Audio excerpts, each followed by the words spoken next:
Day 85. Zeroing at Huckleberry Hostel. I just saw my last video. I said the wrong name for the hostel. Forgive me. Yeah, so we're zeroing today mostly as a planning day. Trying to figure out what we were going to do, weather, Stick's mom. Unfortunately, the weather when Stick's mom gets here is not going to be good. So like we've kind of like gone backwards into what we were originally going to do.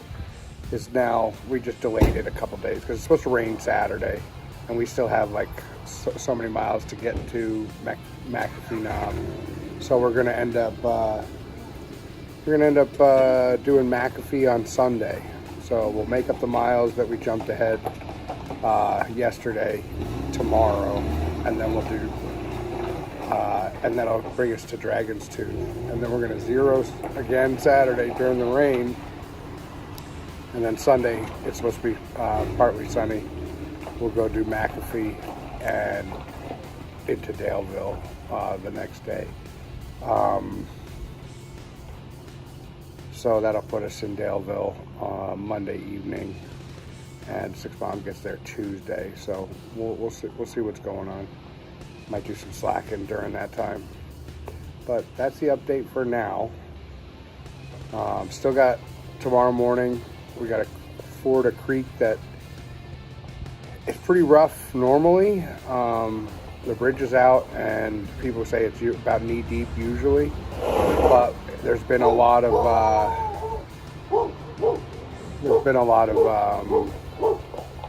rain in the last couple of days, and it was said to yesterday it was impassable completely. People were gonna have to do road walk. So we'll have to see what tomorrow looks like. And then the night after that, we have the Audie Murphy Monument, which is going to be pretty cool. And then later on, Dragon's Tooth. So tomorrow should be a good day. Hopefully the weather holds up.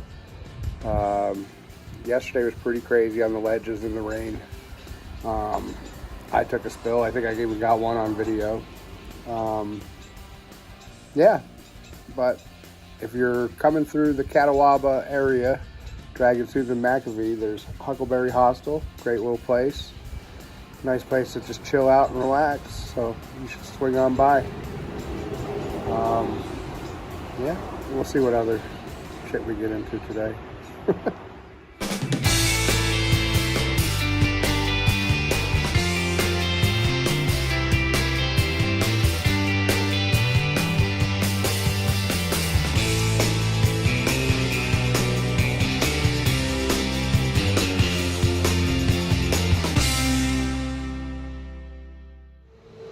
Day 86. We did absolutely nothing yesterday. That was like the most 0-0 ever. But we're gonna do a slack today to get us caught up to where we're at, because we kind of jumped ahead to come to this hostel. And it's gonna be kind of interesting. Stick and I might be doing different things. We haven't figured that out, because this water crossing has caused a big ripple in like what people are doing and what I want to do and what Stick wants to do. So we may have two different trips going on today, because I have to do, I might just go to the pickle shelter and just sit there until you get there. So Stick really wants to stop off at the pickle shelter. I'm not going to go to the pickle shelter if I'm doing the extra 4 miles. So I'll just have to hopefully have service and text you when I get to the trailhead. Or I can just wait there. Or I yell Marco. The time that I think it would take you to get there. So yeah, so the problem is that there's a water crossing at Craig's Creek. And I guess the bridge went out like a couple years ago, 2 or 3 years ago, and people are just fording it. But the problem is, with all the rain we just had, it's now like waist high and dangerous, and nobody's crossing it. They're taking a high water route that's really just a road walk, that's like really obnoxious road walk, and it just skips a mountain. The problem is, on top of the mountain is the Audie Murphy Monument, and I really want to go to the Audie Murphy Monument. So I was going to try to just suck it up and swim through the river to get up there, or cross a log somewhere or something. But now we've decided to go to the spot, get dropped off at the spot where people are skipping it, and I'm going to hike back to it, backwards, to the monument, see the monument, and then continue on. That way I don't miss the monument. So that's the plan. It adds an extra, well, it adds an extra 4 miles of backtracking, basically. So that's not fun. So we'll see how it goes today. But we also have Dragon's Tooth. We are going to do Dragon's Tooth today. And then we get off after Dragon's Tooth. And then it's rain all day tomorrow. And then Sunday we're going to do McAfee. So we can try to get good views on both occasions. And then Monday we'll be hiking into Daleville. So that's the plan. And hopefully it all works out well. Back on trail. Looks like it's going to be a beautiful day. And I'm currently backtracking the section Sobo to get to the Audie Murphy Monument, which kind of sucks. It's adding 4 miles, but so oh well. Is what it is. Stick is not accompanying me. Stick went Nobo and is going to meet me at a shelter, Pickle Branch shelter. Stick really wanted to stop there for a joke with a friend back home. So it's a little bit off trail. So I'm gonna, when I pass by it, I'm gonna shoot him a text. We'll meet back up. That's what we're doing.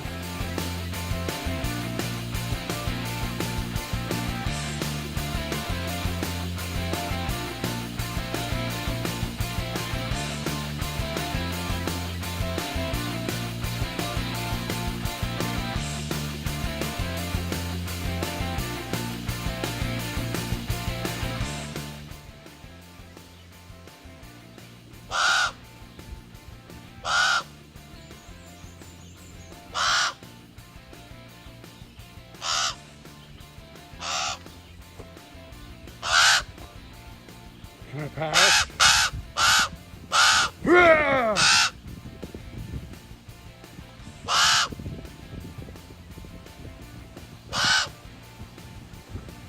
Damn. Almost like Mother Nature is really determined for me not to hit the site. Crow, rain, rivers. Anyway, so getting a little bit frustrated. I've passed now about 5 or 6 hikers who were coming Nobo, who crossed the creek, no issues. Would have saved me this backtrack. So I have learned my fucking lesson. Oh, I cursed. Apologize. I've learned my lesson. I'm not listening to anybody or letting anybody influence my decisions on where I want to go or what I think is safe or not. Jeez.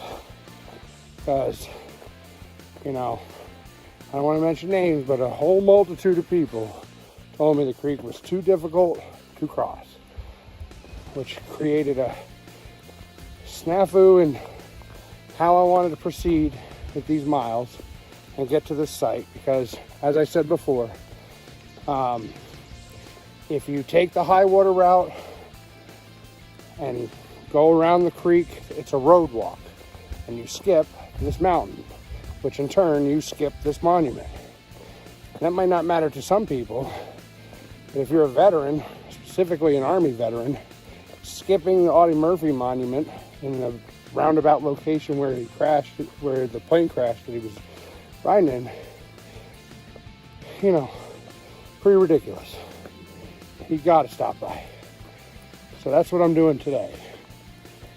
However, the fact that I could have just went Nobo normal and crossed the creek like everybody else had I not listened to everybody, it would have been nice. So I've learned my lesson. Going forward, I will not listen to anybody. It's just not going to happen. On another note,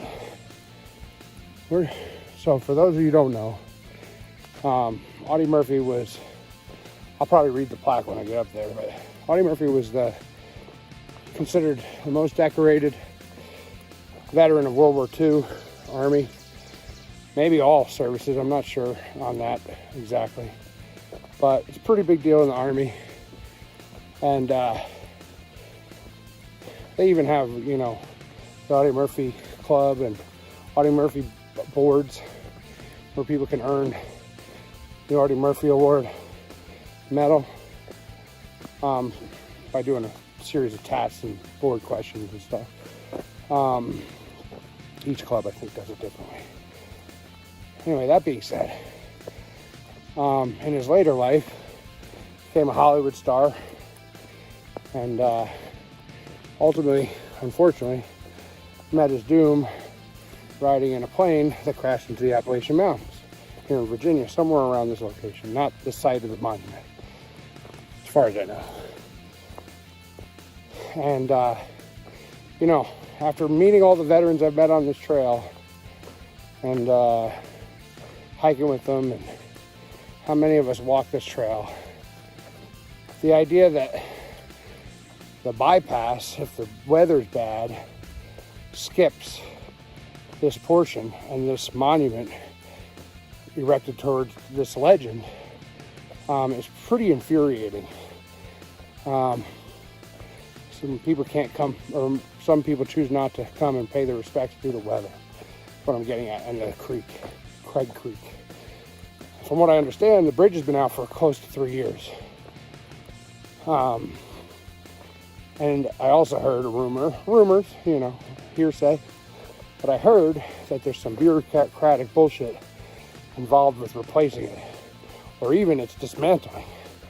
Like it may have been in need of repairs, but I heard something along the lines that the National Service tore it down with no intent to replace it because it's a wilderness. And there are a couple things I don't talk about on this channel: politics, religion, and whatever the other third thing you're not supposed to talk about. I try to stay away from it. But anybody who's following me and has the means, or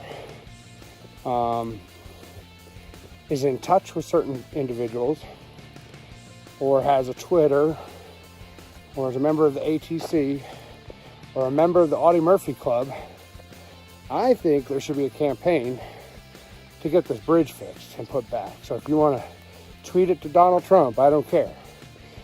And I don't need any comments in the section about your opinion on Donald Trump in this comment section. But he's the current president right now. If we could get a message to him, tweet it, Twitter it, be like, hey, what the hell? We got a bridge that the National Parks has decimated and has no intent to replace, or he hasn't replaced it in 3 years. Let's get this fixed. Not to say that he's into it, but you know, he's talking a lot about veterans lately. How about we do something like that? Plus, we got these Audie Murphy clubs who raised money for charities, I'm sure, and the ATC.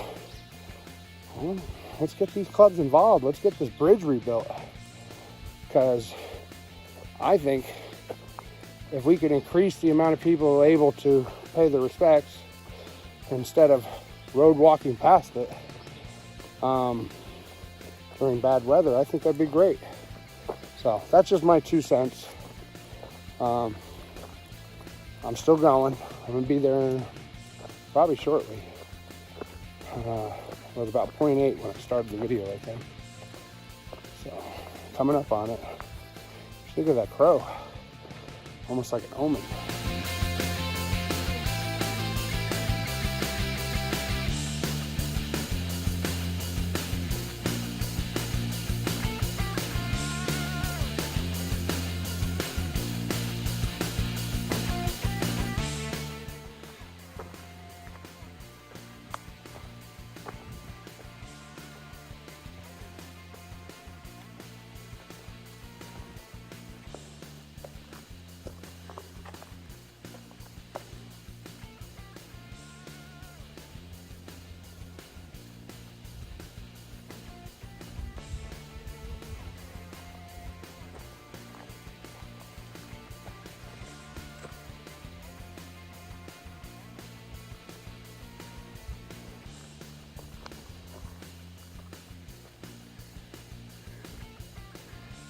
if it doesn't come through well on the video.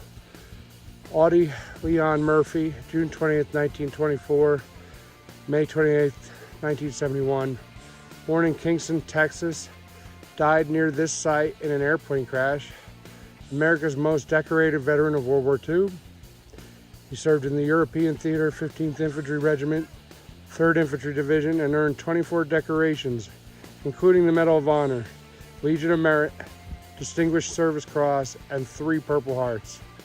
He was survived by his wife Pamela and 2 sons, Terry Michael and James Shannon.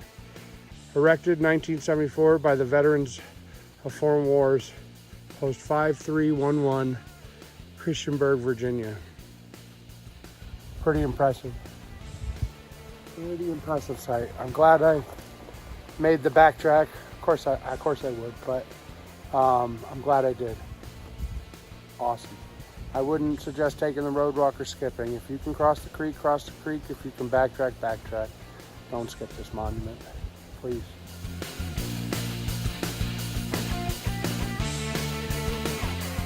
Well, I'm not carrying much on my hike. I definitely didn't bring any coins with me or any tokens. However, when I was hiking with Dog Tag gave me one of his dog tags for his charity and his channel. And I know he'll probably do the same, but I'm going to leave one of Dog Tag's dog tags at the site. Something. Much respect.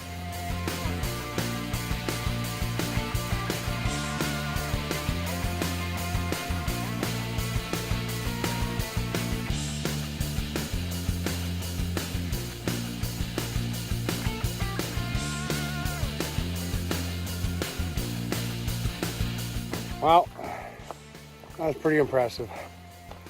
I did get choked up a little bit. Just me.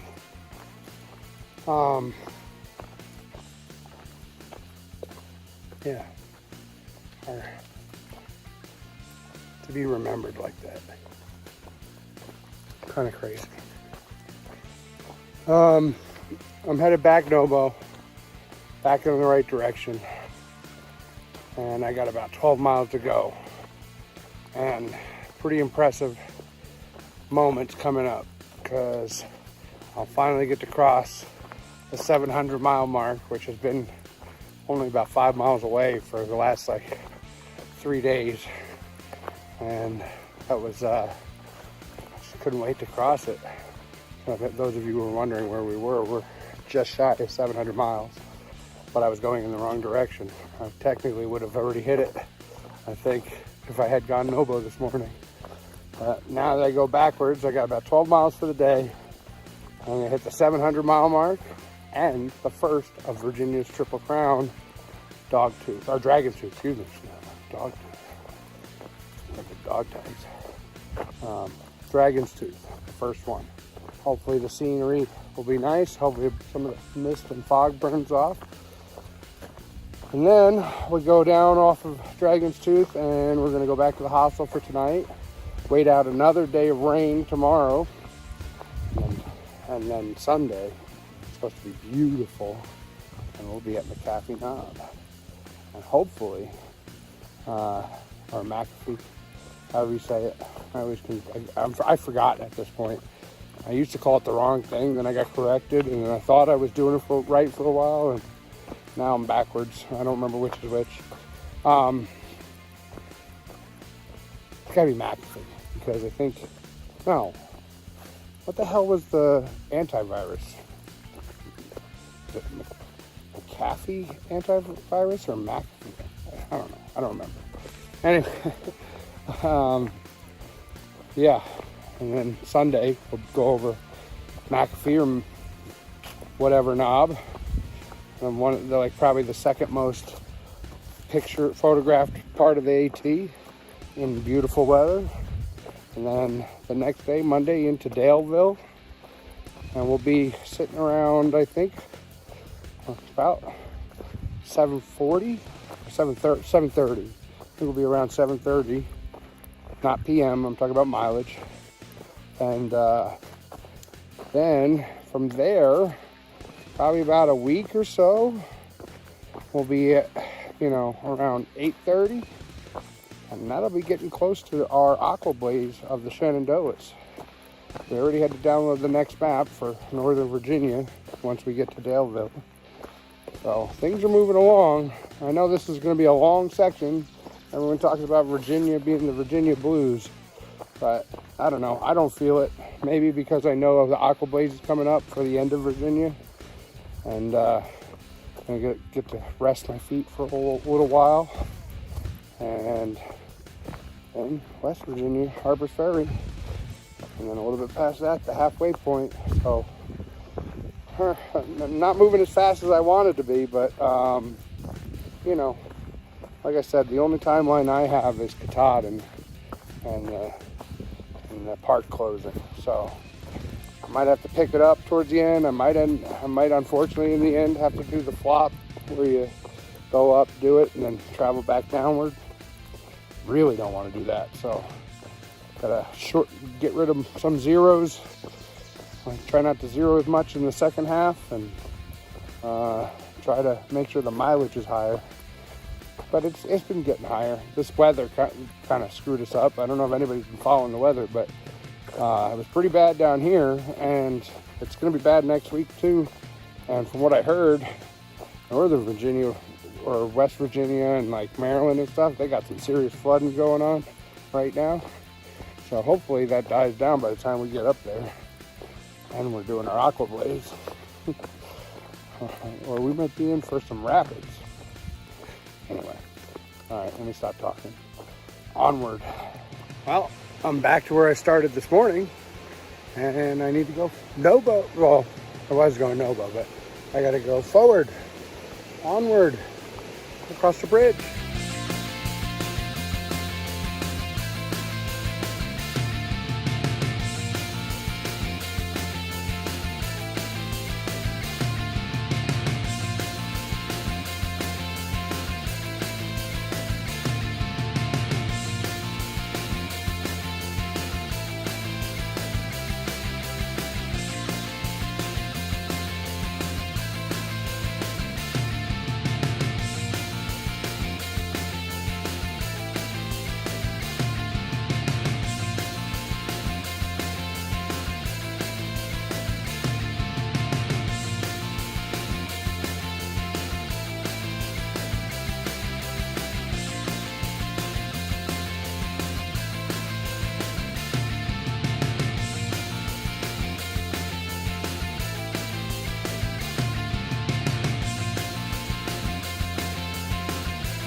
Well, that's it. 700 miles.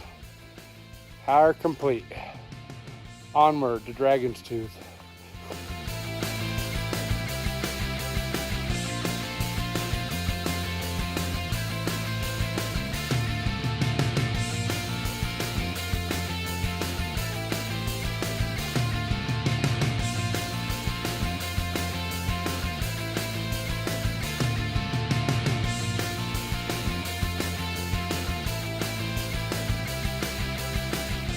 Well, the weather is turning on us.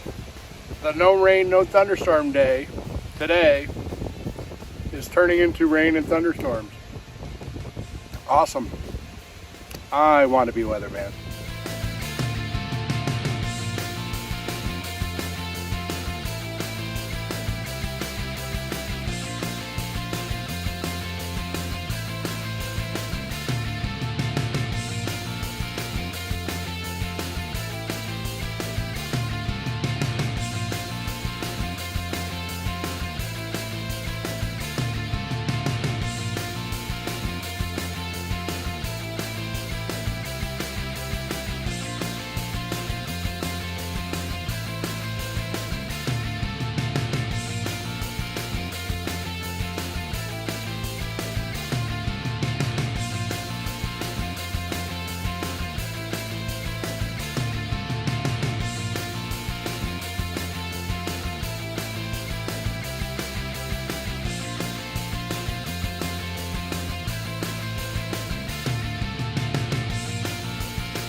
Oh.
Well, we just made it to Dragon's Tooth to get a shot and some pictures before the sky is about to open up and thunder and lightning.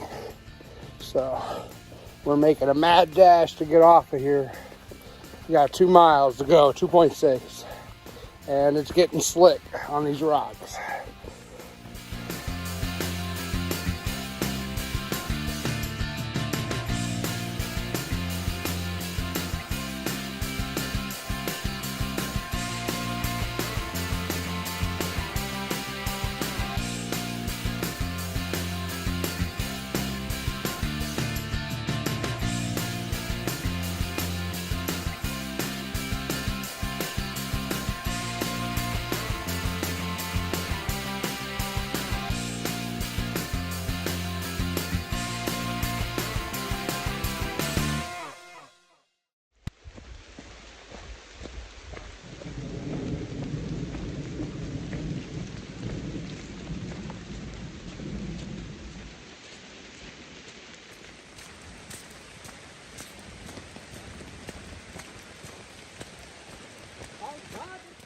Well, I'm back at Huckleberry's Hostel. I have to do the math, but it was about I think it was about a 15-mile day, 15 or 16 for me, minus 7.7 for stick, because I did that backwards walk and backtrack. But it is definitely Modelo time. And maybe some leftover lasagna and salad from last night's dinner.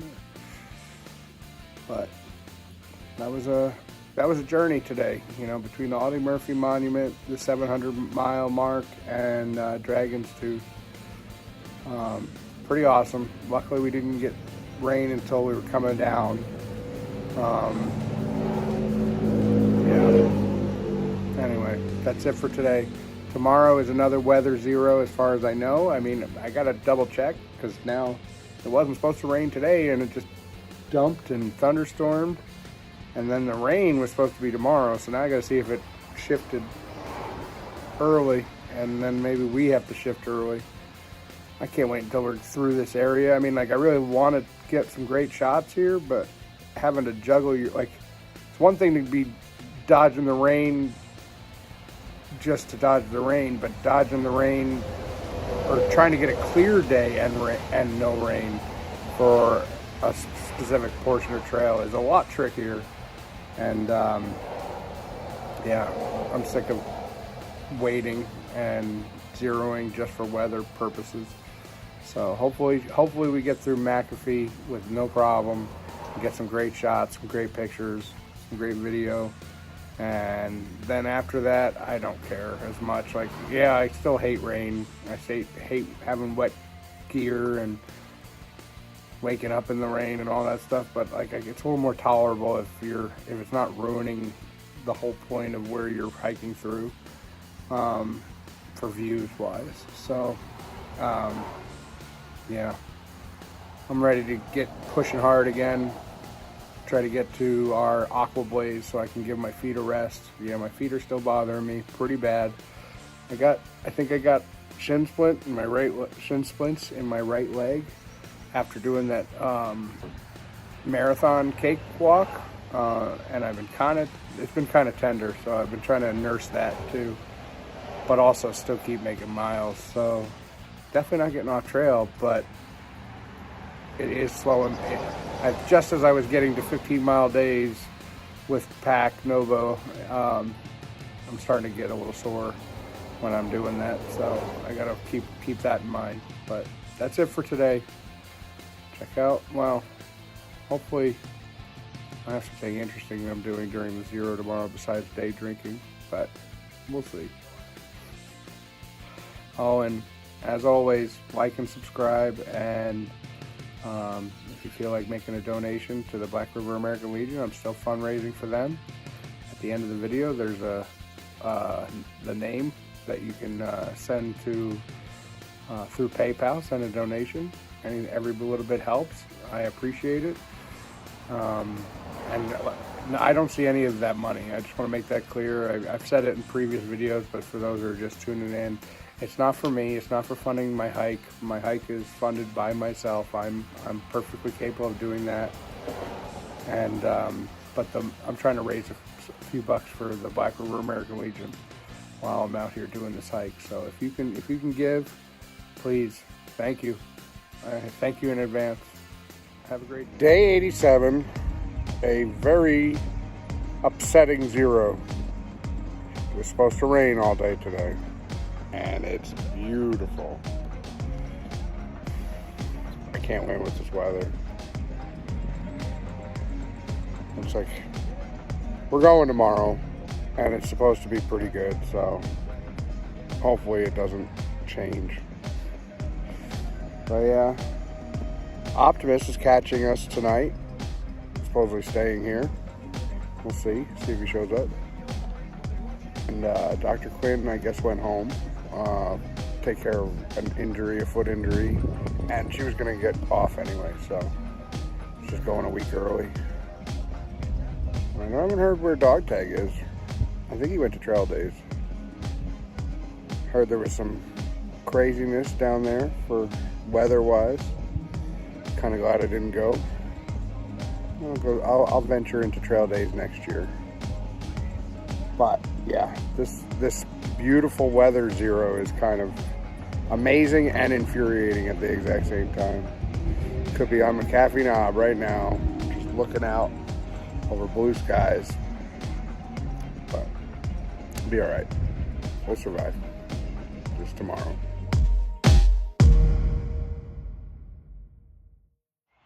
Day 88.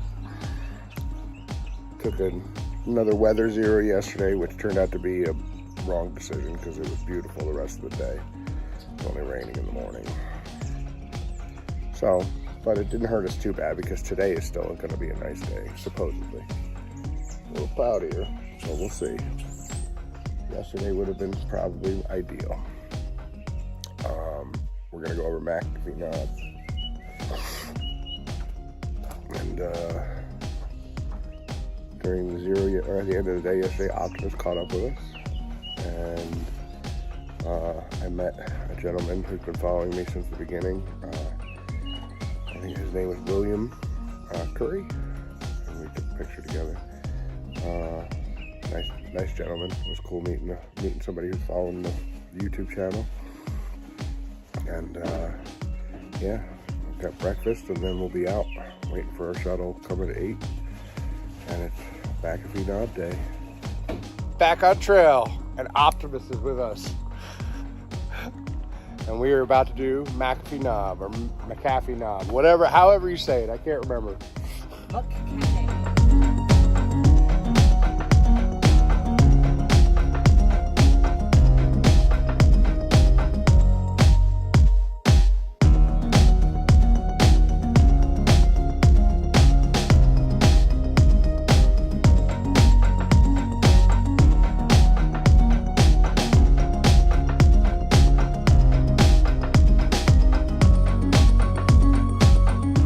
Well, we had a little surprise. We got to the parking lot, and Top Secret came to join us for the day. And then Top Secret. So, a couple things. It's pretty it feels really good to be hiking a section that I've actually done before. So I'm kind of reminiscing of when I came here in 2020 with Nikki, Madison, and Bruce, our dog. And it marks the first part of the 18 that I've actually set foot on before. So, I mean, I was in the parking lot of Roan or Carver Gap, but I didn't go onto the trail that day because of the weather. So this marks the first time I'm walking on it. Kind of cool.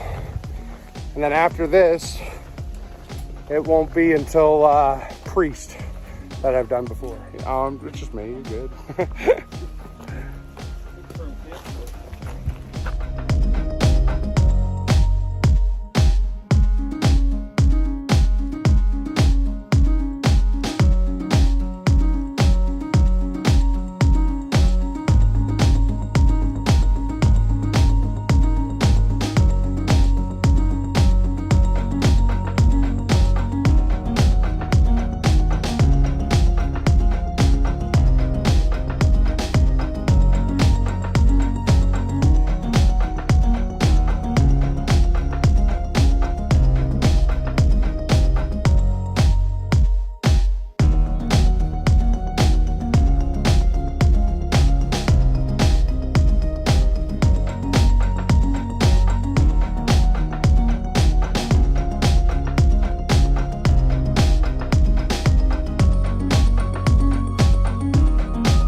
Welcome to Tinker Cliffs.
Tinker has a lot of cliffs, a lot of beautiful cliffs.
Well, we're at our campsite for the night.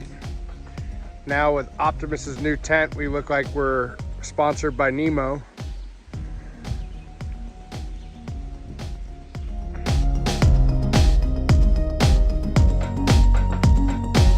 I think I forgot to mention to everybody that yesterday during my zero, I got some sun.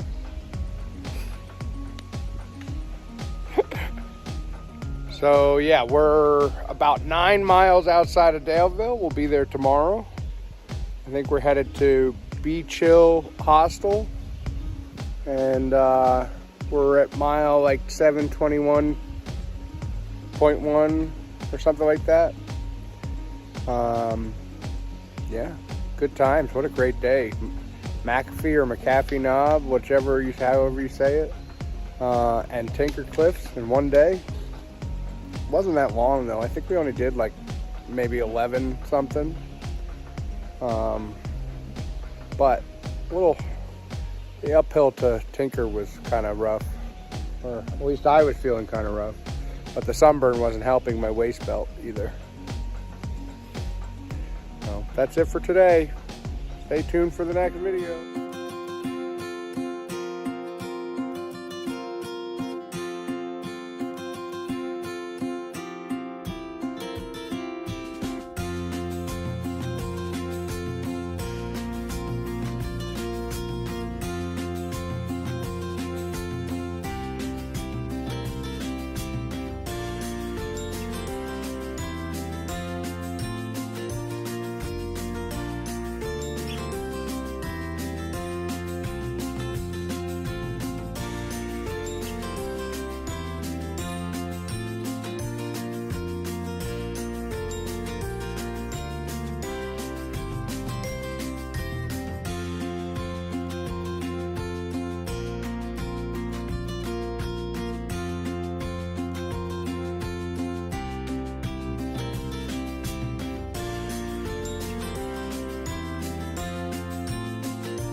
Behold, the rock of hay.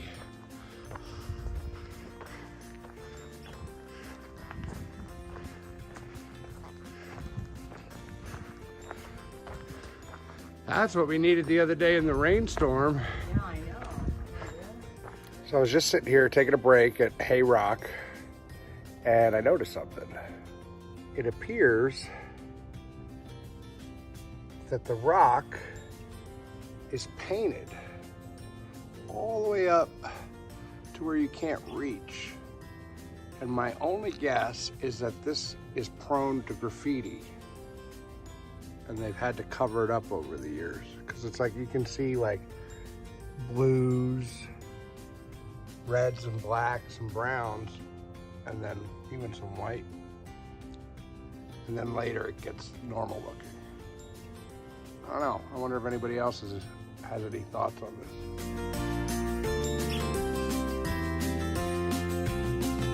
Well, I just climbed up onto Hay Rock because I saw in the comments that there was a great view west. Or is that west? I don't even know. Sun's kind of up, I guess so. Wester, southwest. But anyway, it's quite a climb, but worth the view. You get a view of the reservoir. However, I'm not sure how I'm getting down.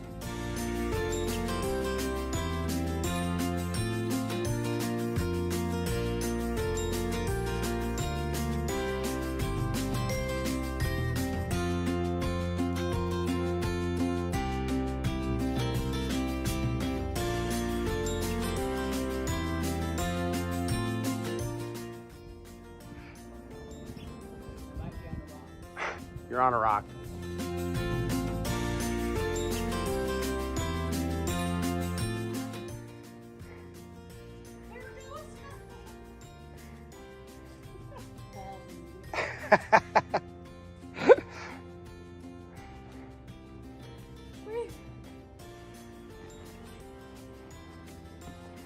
I made it.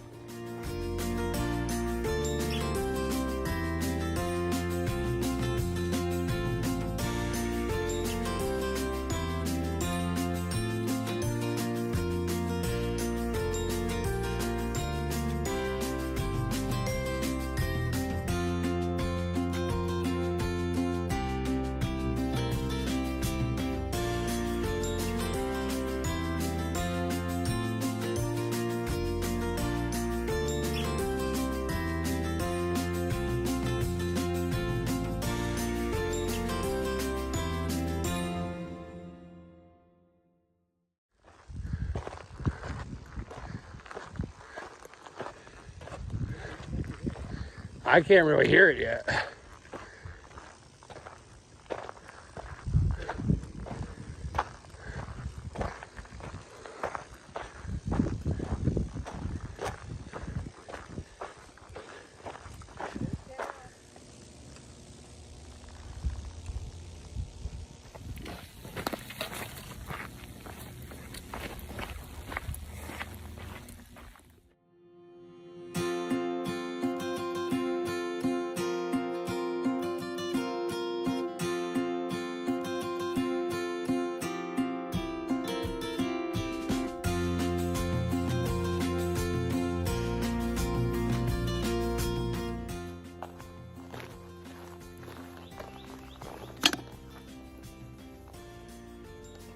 Ow, it's hot. Okay.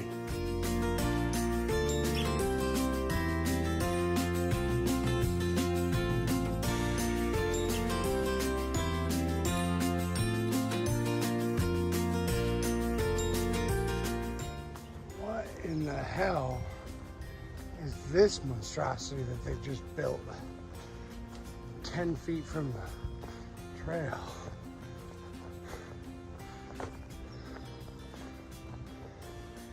Not even open yet. See all the stickers on the windows and stuff. That's ridiculous. Who allowed that?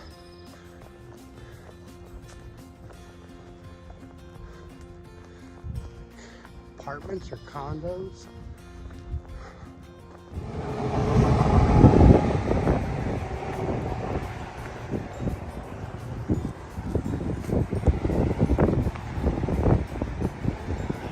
So I'm doing something I've never done before.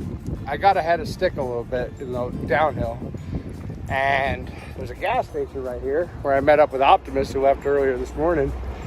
But I am, no shit, Stick's personal trail magic. I got SpongeBob ice cream, and I'm gonna greet Stick at the trailhead with a SpongeBob ice cream. I told him hurry up.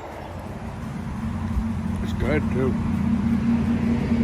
Stick better hurry up before it melts. Well, let's just say we had a little bit of the snafu in the Trail Magic ice cream delivery, but Stick still got his ice cream, and we ate it, and now we have about another 1.5 miles to go to Beach Hill Hostel.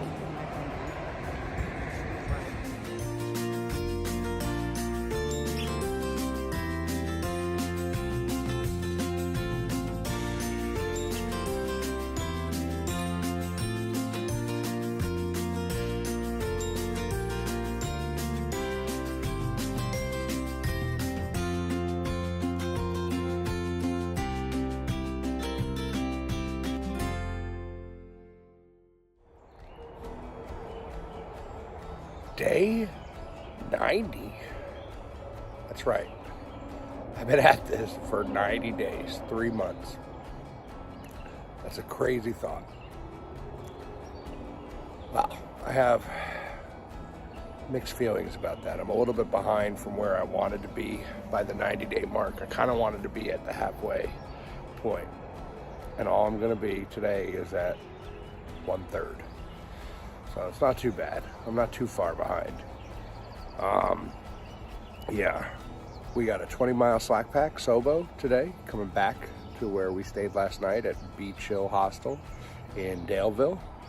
And we are gonna, after our slack pack, we'll get together with Stick's mom, Top Secret, has gotten a bed and breakfast in Daleville. So we might even have another slack pack in there too, to try to get closer to the 800 mark. But after today, we'll be at 750 miles, 0.5. So that's where we're at. And well, right now we're at like 731, I think. Yeah, something like that. And we're right next to the 2/3 mark, but we won't see it until the very end of our hike today. So, and then we'll be way past it. But stay tuned. Hope you like the videos. Bye.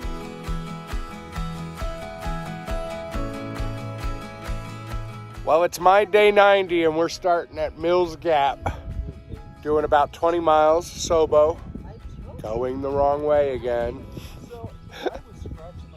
But I think it's gonna be a great hike. And we're seeing our first touch of the Blue Ridge Parkway that touches the AT. So, very cool.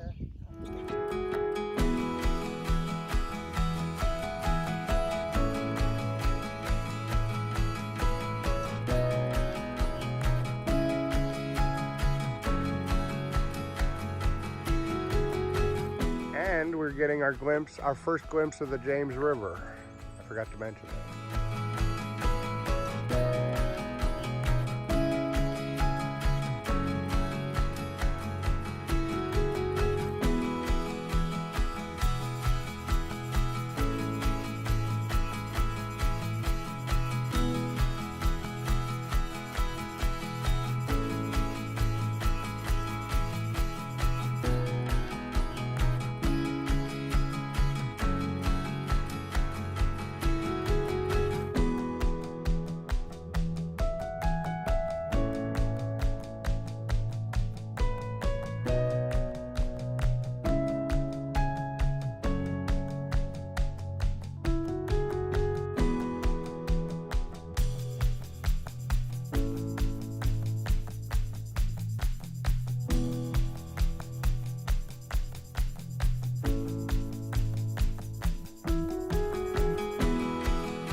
All right, the trail maintainers in this area are either playing a joke or they're very short people, because the path is perfectly clear. It's amazing, very well maintained. I've been clotheslined like 3 times today. I lost my sunglasses twice. It's like they can't reach the ones that hit me in the head. So, I just want to, I forgot to bring it up, but over the course of the last couple of days, we have been playing like Noro dodgeball. Somehow, Stick and I and Optimus have been very lucky. Well, let me tell you, when they said that McAfee Knob area is a Noro epicenter, they weren't kidding around. So I've heard that like right after we passed War Spur Shelter and Angel Rest and I don't want to say, you know, like, what is it? Laurel Creek Shelter, where kind of some cases of Noro going around in that area. And then got to McAfee Knob area and heard of about 2 or 3 more. And yesterday, heard about 3 more. And then this morning, we ran into somebody on the trail with Noro in their tent. That's about like 10 cases of Noro. Oh, sorry. Let me get out of your way. You too. 10 cases of Noro in the last, 3 days, 4 days, like the week. And I don't know how we're not getting it. We were carriers. We don't show symptoms. We just give it to everybody else. That'd be fun. That'd be crazy. Anyway, we're almost done with our 20-mile Sobo slack pack from Mills Knob Overlook, or something like that, on the Blue Ridge Parkway where we started this morning, back into Beach Hill Hostel, pick up our bags, and then go to where Stick's mom, Top Secret, has a bed and breakfast for the evening. And then we'll figure out the rest of our couple days, what that's going to look like. But yeah, I think we have about 2 more miles. And so what's going to be really odd about this is yesterday when we went to Beach Hill Hostel, we stopped just short of a third of the way. A third of the journey from Georgia to Maine complete, but we didn't get there yesterday. Just shy, like 0.8. So during our slack pack today, we're going to end up ending pretty much our day at the third of the way sign, which is kind of funny because we're actually not a third of the way anymore, because we're 20 miles north of that. Where we started today is our new end mileage. So that's kind of funky. I hate when that happens. But okay, and that being said, I've also come up with some new terms. Because we've been slack packing Sobo so much, and for those of you who are watching my videos and been wondering what the hell Sobo and Nobo stands for, I know there's a few of you that, you know, don't follow the Appalachian Trail as much. Southbound or northbound. Okay, I am technically hiking northbound from Georgia to Maine. Some people hike southbound from Maine to Georgia. So my trip is technically a Nobo, but I've been Soboing a lot during these slack packs because it just seems like a better route to go, or want to come back into the city. So I've come up with a new term. Correct me if I'm wrong. I might not be the first person to think of it, but if somebody were to ask me which kind of journey I'm on, I think I'm just going to start calling it a snowbo. I'm a snowbo. I go both ways. Yeah. So today's a Sobo trip, southbound. Went ahead and coming down. And you know what that means. Planes, trains, and automobiles scene will be at the beginning of this video to signify it. That's how I signify every time we're going Sobo. Anyway, I don't know, I'm just gonna get to that third of the way sign, and it'll be kind of a big deal. Third of the journey complete. Awesome.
And we're back. Well, end of our day. Top Secret picked us up from Beach Hill Hostel after our 20-mile Sobo slack pack and brought us to this amazing, so far, Airbnb. Like, I guess that's what it's called, but it's a cabin basically, and little ways from the trail, but it's amazing. It's very comfortable and incredible. And she cooked us dinner and fed us, and now we're hanging out on the porch editing videos and enjoying the front porch in a little bit of rain. And from my understanding, it's going to rain pretty heavy tonight.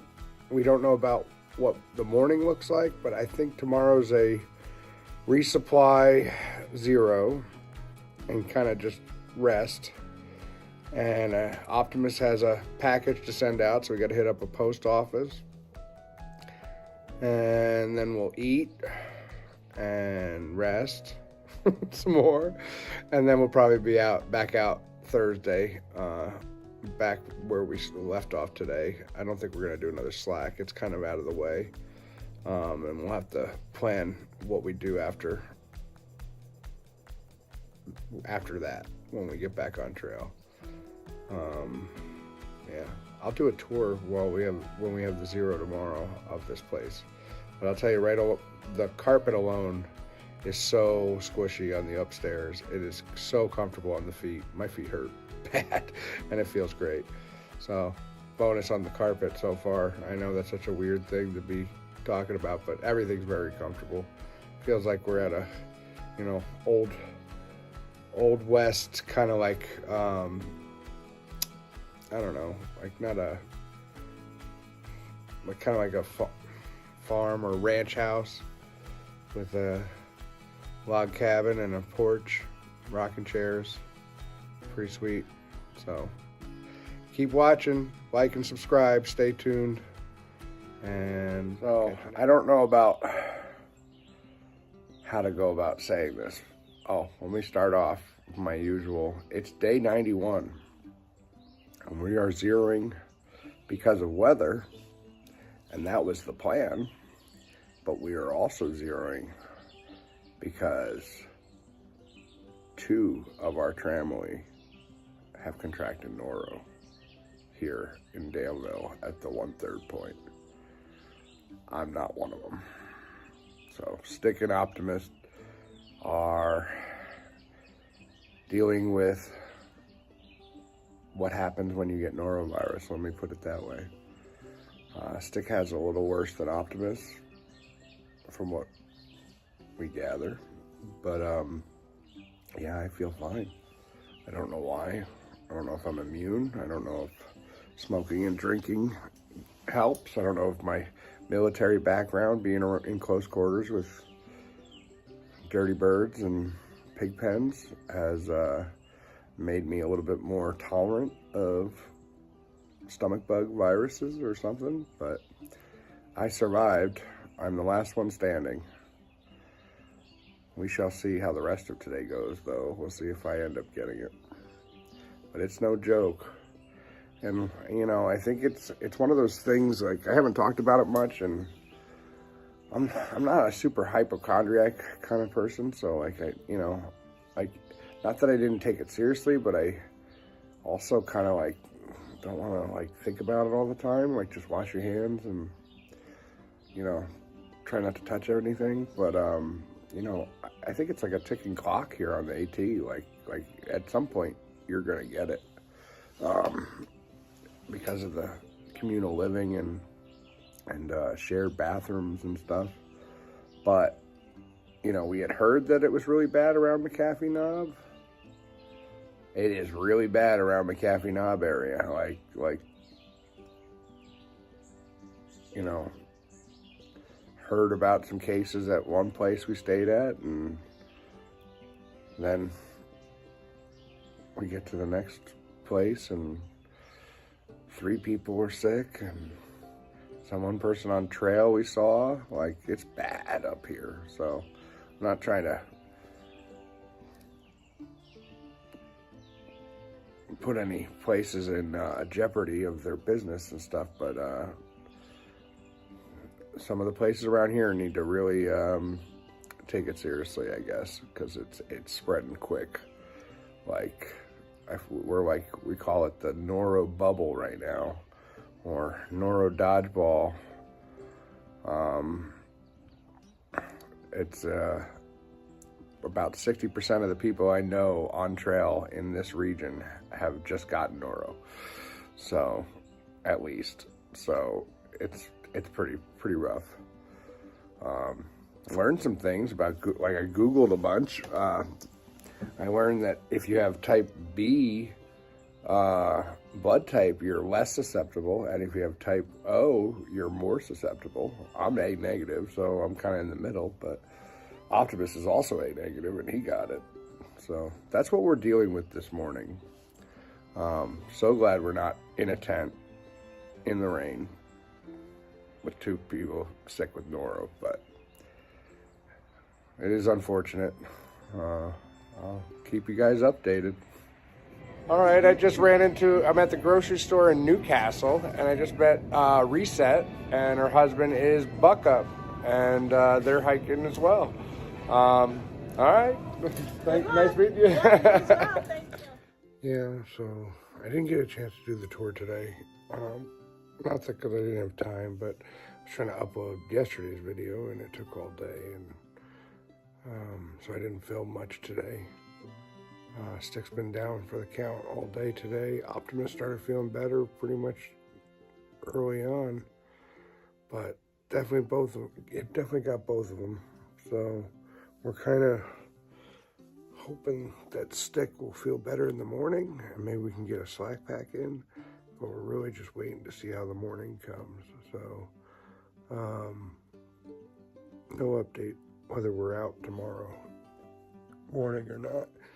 Luckily, Stick's mom had this cabin all the way till Friday for our own vacation. But yeah, right now the only ones who didn't get it are Top Secret and myself. So of this family, I'm the last one standing, and hoping I don't get it as we try to head back out the door. Should have done the whole chicken pox thing and like shook everybody's hand and tried to get it myself too. But yeah, that's it for today. It was originally planned weather 0 and resupply and get ready for the next haul, but turned into a norovirus 0. Hopefully Stick feels better tomorrow and we can all do a slack pack, but at the moment we're unsure. But I wanted to get this video up and out of the way and start fresh tomorrow. So that's it for today, day 91.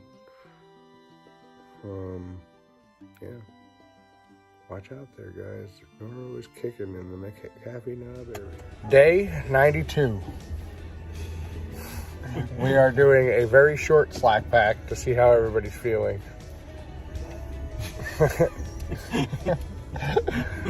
So we're going from Mills Gap to Jennings Creek Road. It's like an 8-mile day, just to move us a little bit further along and see if everyone's starting to feel better. But it's right before a big up, so I think that's a good idea that we should cut off before we have to go up that big up. Anyway, Top Secret is at the helm and taking us back to Mills Gap on the Blue Ridge Parkway.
Well, it's day 93, and a lot has happened since the end of our slack pack yesterday.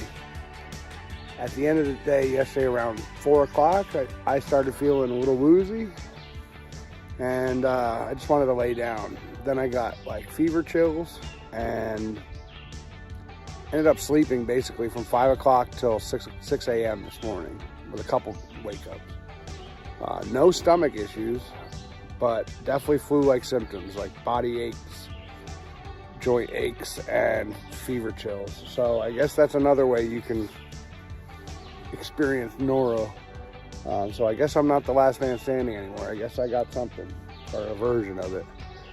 Anyway, I woke up this morning and was asked if I wanted to do a slack pack, and I didn't really, but I didn't want to let anybody down, so I said sure. And then we get out here, and then Stick didn't want to do it. So I don't know what's going on.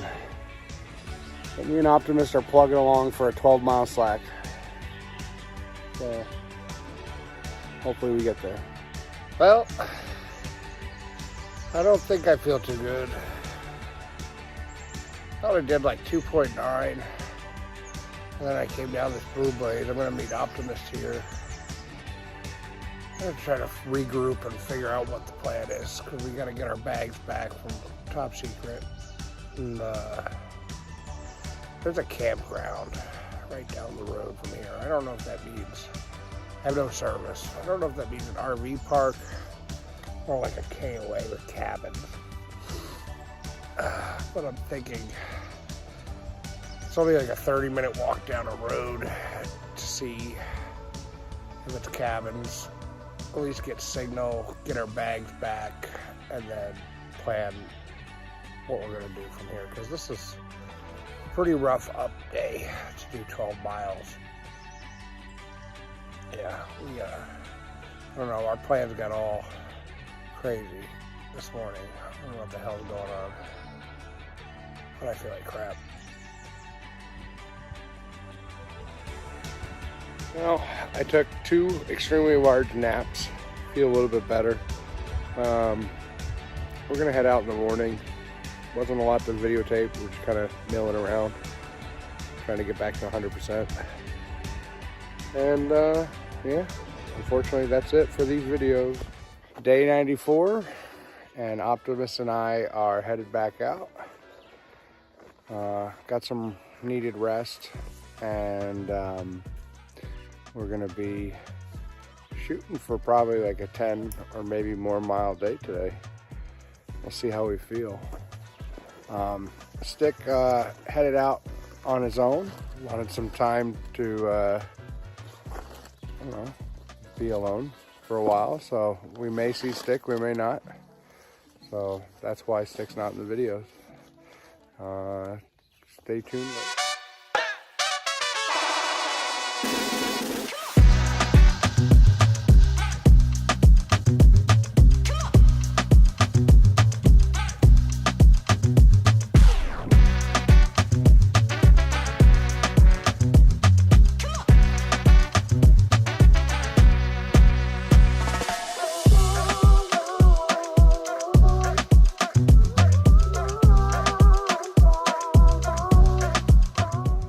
Well, we did about 2,000 feet of elevation today.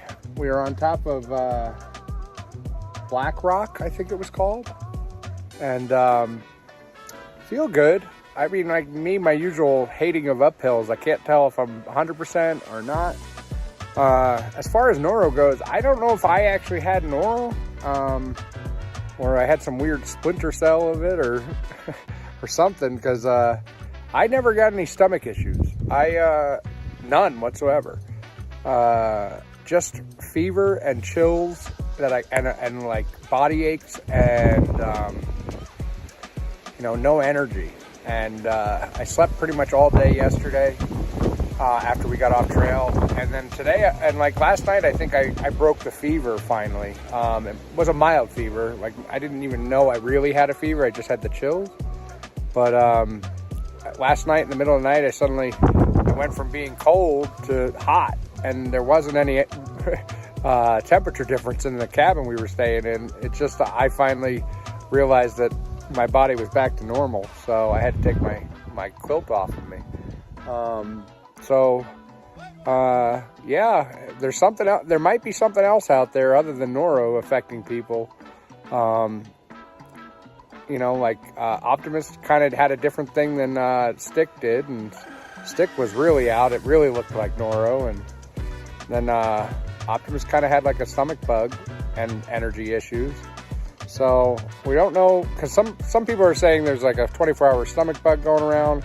Well, unfortunately, like noro is a stomach bug. So like you're calling it by a specific name, and like, you know, so everyone says noro, but like, you know, there might be other things going on. There's a lot of talk from Ramdino and other people that's saying there's like water contamination issues in the area.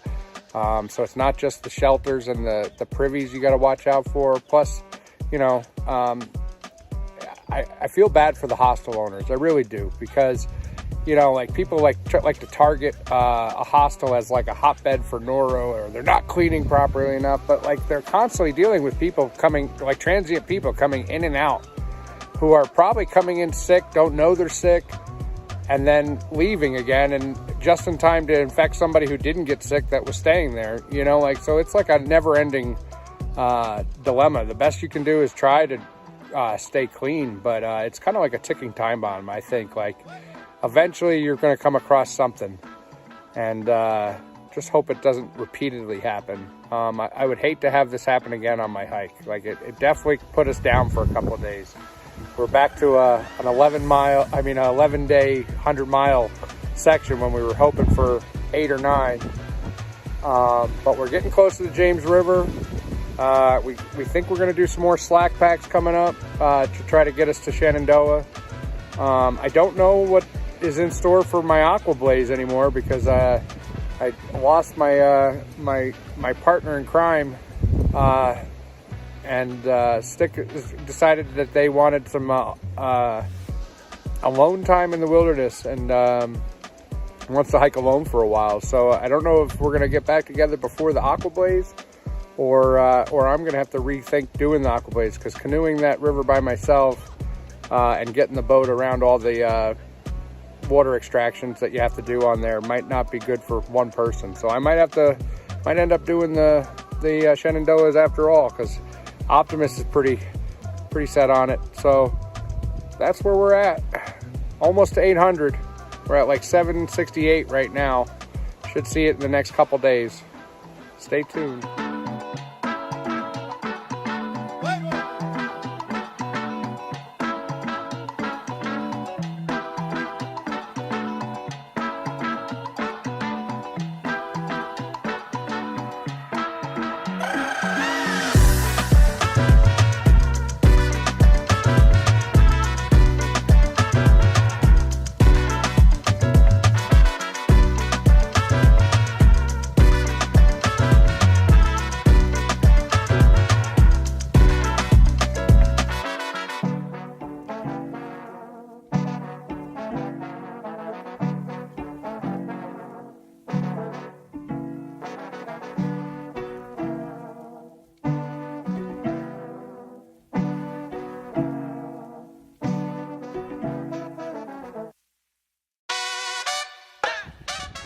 Don't lose your head at the guillotine.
getting a little bit nervous.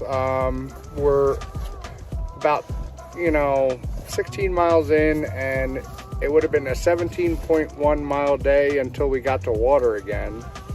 But we had some miraculous magic. Water. So, I guess we don't have to go over the knob, but we'll see what we end up doing.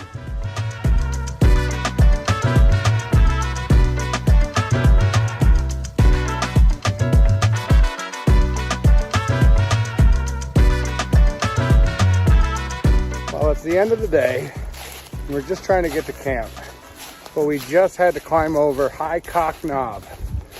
Yep, And it was glorious. It was high. It was a knob. And it kicked my ass. Whew. I gotta see how far we have left to go. Should be only about a mile, I think.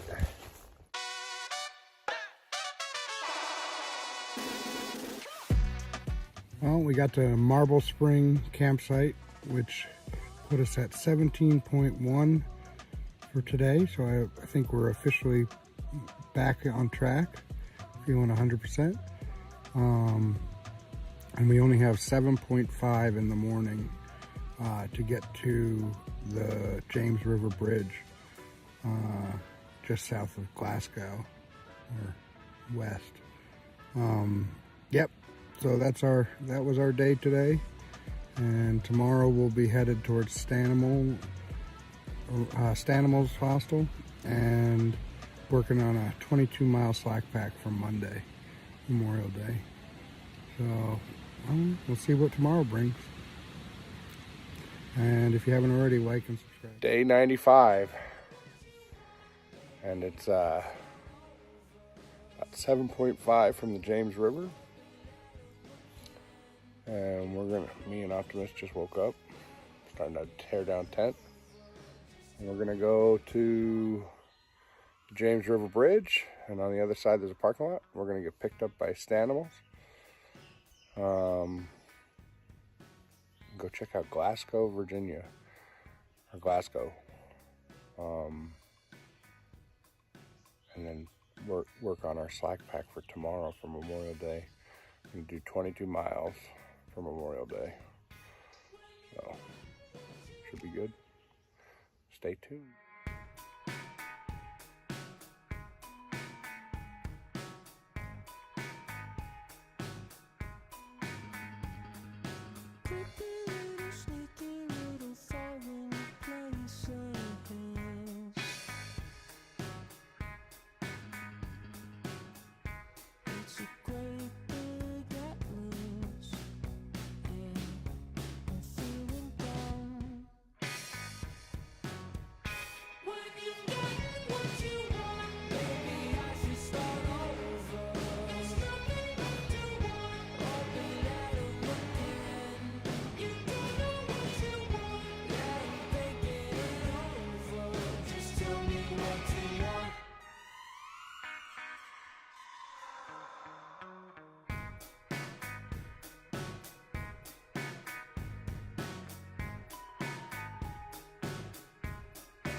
Crossing the James River Bridge right now. Pretty nice. It is definitely Memorial Day weekend.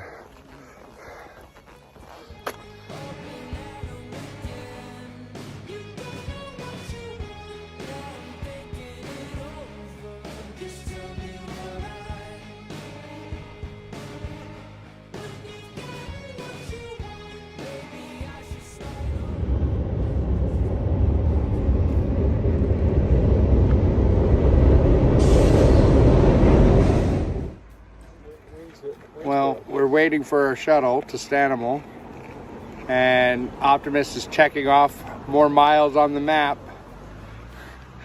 Complete. What are we at? 787. We're at 787 right now. Only 13 miles to go for 800. We'll see it during our slack pack tomorrow. But we're done for today. We're gonna go get some food. So we're at Stanimals in Glasgow, Virginia. Not a whole lot here. It's a small little town. Kind of reminds me of Wayne's World. In space. It's called Chroma-Key, and it's really handy if you want to go to New York.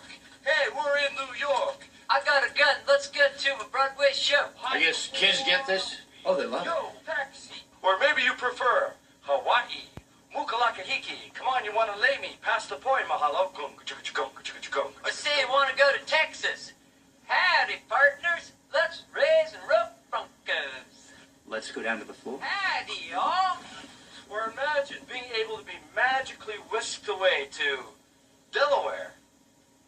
Hi. I'm in Delaware. But yeah, so we are kind of taking it easy today. We did 17.1 yesterday and then 7.6 today. And tomorrow we're going to do a 22 miler for Memorial Day and head over to about 22 miles north of here and hike back to here. So that's the plan. Give you a little pan around.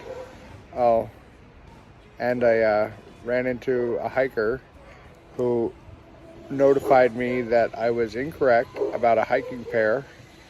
That when I was on top of the ledges on the Continental Divide, I thought the pair were together. Turns out he was a victim of the old lady who couldn't get up the hill just as much as I was, and I ended up leaving him there. I feel bad now, but she was the one that said she didn't carry a tent, and he said she was a wild one. So he couldn't get away from her either. That's pretty funny. His name's Second Chance. Yeah, she was a nice enough lady, but she was kind of whacked out. But yeah, when I met him, he's like, yeah, you left me with her. And I'm like, oh, I thought you guys were together, so I feel a little bad about that. Anyway, that's what we're doing. I probably won't film much more today, just hanging out, and then get back on it tomorrow. And I hope everyone is having a good weekend, but also remembering what this weekend's all about. I know people are definitely getting outdoors. It's been very popular on the trail the last couple of days from day hikers and weekend hikers. So at least that's cool. And yeah, tomorrow's gonna be a big day. I don't know how I'm gonna do my video for tomorrow. It's gonna be interesting, but I want to pay respect somehow, so I'll figure it out.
in the cold, cold glen, wherefore many mere have gone. Lay me down in the cold, cold glen, wherefore many mere have gone. When they come, I will stand my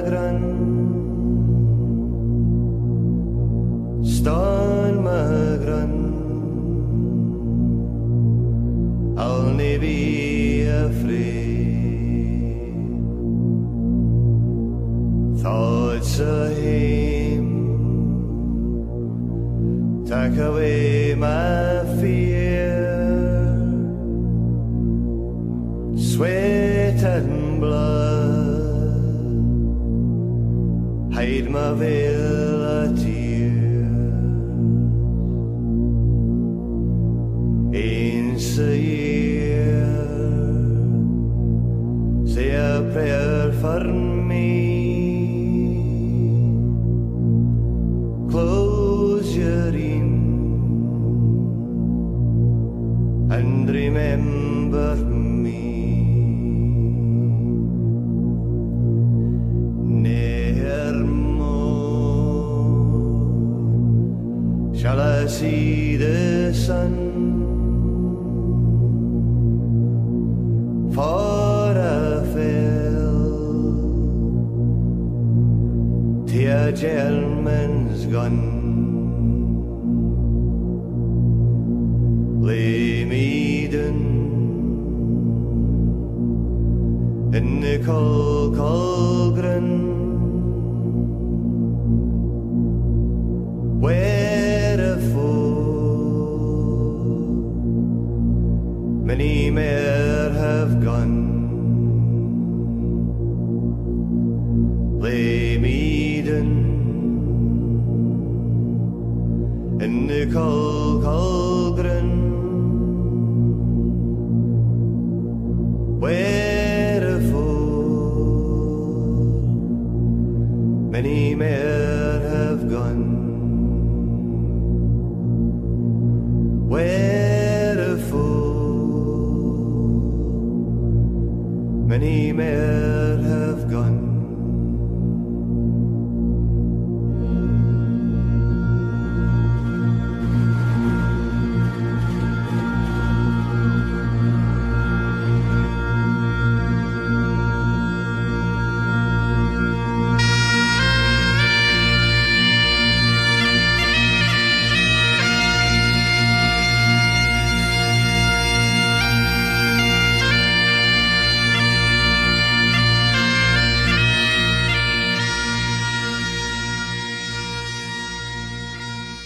So it is day 96.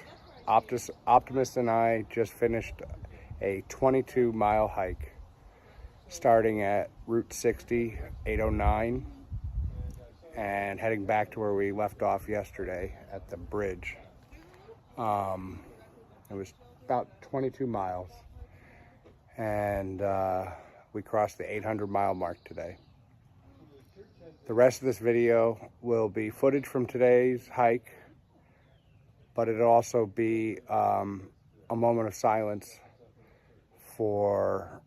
mixed with pictures of everybody I've served alongside with, family and friends who were taken either on the battlefield or the battlefield at home.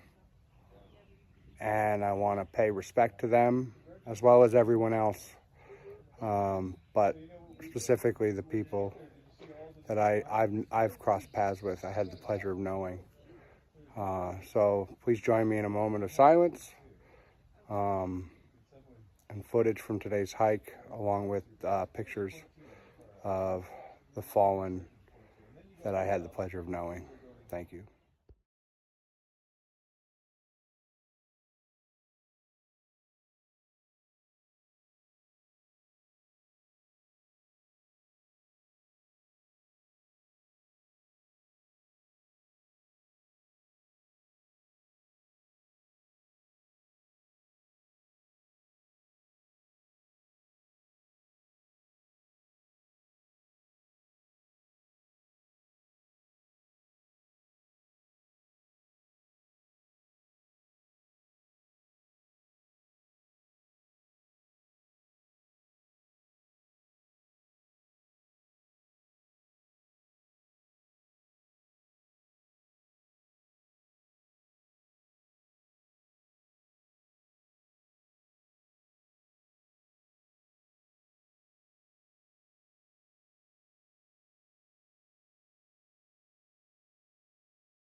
day 97. Yeah, day 97, Tuesday, May 27th. And I am still at Stanimals Hostel. Great place. Crowded. I think the bubble has hit. We're gonna do another slack pack today. It's supposed to rain all day, so we just said screw it. Let's go walk in the rain. We're gonna start at Spy Rock and head back to US 60. It's only like a 16-mile day today, but I think there's a mile Blue-Blaze to get to the trail for where we get dropped off. So about 17 miles slack pack. But that will put us around, what did I say? 809 is where we work our current spot. So add 16 to that, it'll be like 825. 825 will be our ending for today.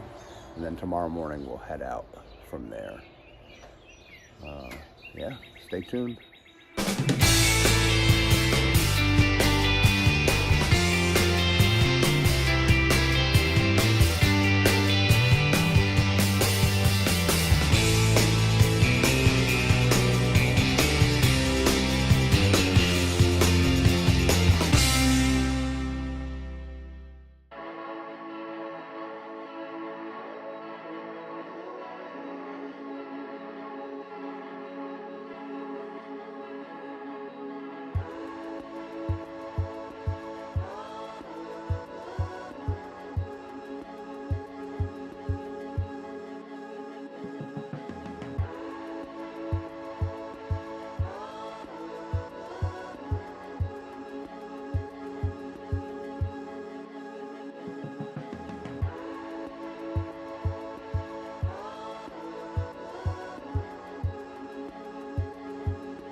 Well, it feels like Optimus and I are filming a scene from Fully Clothed and Not Exceptionally Afraid. But we are taking cover under a nice little cave here.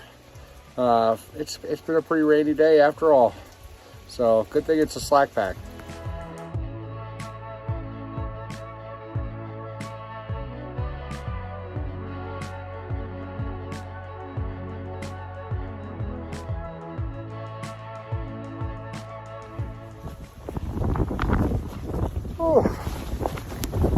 Well, it's pretty big. So we're crossing the intersection or the junction for the Blue-Blaze to Cow Camp Shelter.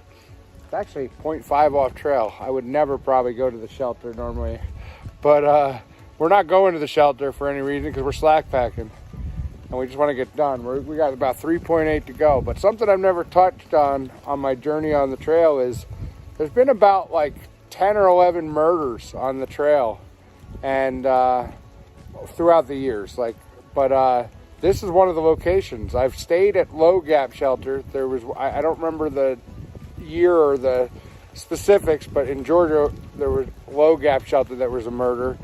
I didn't know it at the time when I stayed there, but now we're passing Cow Camp Shelter, and this one I just read before I came down to it. What happened in 2011, and a gentleman was found strangled in this shelter. And they never found the guy. So his stuff was taken, but they don't think, the FBI didn't think it was a robbery or anything. So the killer is at large still to this day. Kind of a creepy thing. Sorry to bring like a downer to my videos, but it's kind of interesting too, like where if you're kind of morbid like that. Anyway, just wanted to share that little tidbit while we avoid a couple rain droplets under this tree canopy. Well, it's a pretty miserable day. A lot of rain. Temperature's really cold. And we finished it was like a 16-mile slack pack with a mile Blue-Blaze to get to the trail this morning. So we have that that same mile on tomorrow too. So there's an additional 2 miles, but not on the AT altogether, to get to the spot we wanted to slack back to where we started yesterday. So, yeah, so our ending mileage for like where we're at and where we'll start tomorrow is like 825.2, I believe. And we'll truck going by. We will no more slack packing after today. Like we'll be heading north again for a while. We got Priest Mountain to cover, and then we're gonna head to Devil's Backbone Brewery here in a day or so, and they got free camping there, and we want to get some food and some beer, and then we'll be back on trail. We finish 3 ridges, and we'll be at Rockfish Gap, which is the start of the Shenandoahs, which will then be the moment I have to decide if I'm going to still try to do the Aqua-Blaze or if I'm just going to walk the Shenandoahs. Kind of a difficult call because the Aqua-Blaze would have been a faster choice, more than likely. I mean, anything could happen, but it's getting pretty busy here with the highway all of a sudden. So that could delay me if I don't take the Aqua-Blaze, so got to figure that out. Anyway, that's the end of today's video. Oh, and also I have an update. I'm going to add it to the end of this video, but I plan on doing it again, but I just haven't had a moment. I wanted to get Fun Fact and Sarman's interviews, and I never got a chance to do it. But while Stick has been hiking alone, Stick has had the opportunity to do their hiker interview, and they sent me a video of their hiker interview, so I'm going to include it at the end of this video. And so it was sent to me yesterday, but I was doing the 22 mile and I didn't get a chance to add it to that video. Plus it was Memorial Day. So it's actually from yesterday when the weather was nicer. And they're also a day ahead. So this is Stick's hiker video, or hiker interview finally for my channel. It's been a minute, and I know some people were asking, so I'll include it at the end here. All right, everybody, like and subscribe, and yeah, keep following along. We'll be moving on up the trail. Big Sexy has this thing that he does, right? I'm sure you guys know, where he asks people, I think, where they're from and why they're hiking.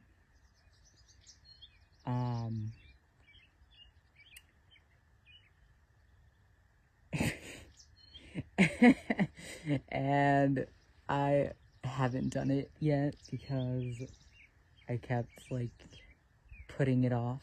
At first I said no, I didn't want to do it, and then I was like, yeah, I'll do it. And when we hit the quarter mark, I was like, oh yeah, I'm gonna do it. And then I didn't do it, and then we hit a third recently, and I still haven't done it.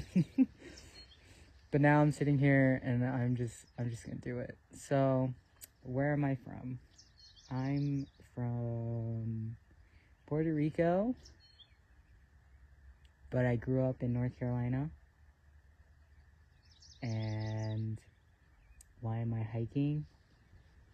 I feel like I could yap about that for like ever, but the main reason is I am learning to choose myself.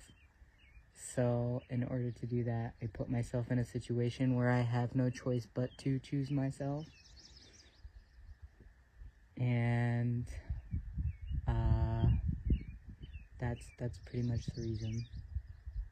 Day 98, and we are on our way from Spy Rock Road, and we are headed up to the Priest. I haven't seen any signs for Priest Wilderness. I wonder if that's after Priest Mountain, or if I just missed the sign.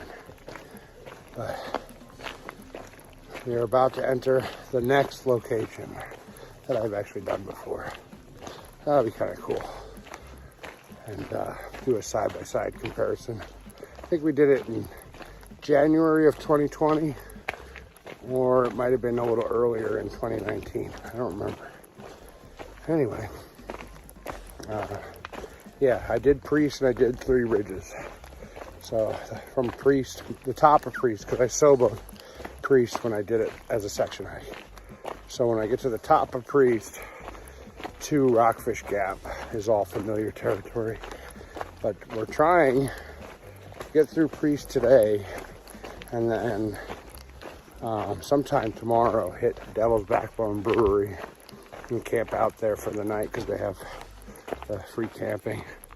So we'll get to enjoy some food and beer. And then after that, into Three Ridges to 30 miles-ish to Rockfish Gap. And that's where I'm gonna have to make that call, whether I continue with the Aqua-Blaze idea or not. So, exciting times coming up. Stay tuned.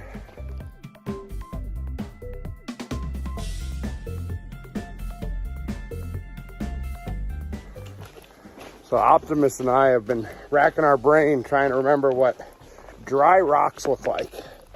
Can't remember. I think they're lighter in color. That's what he said.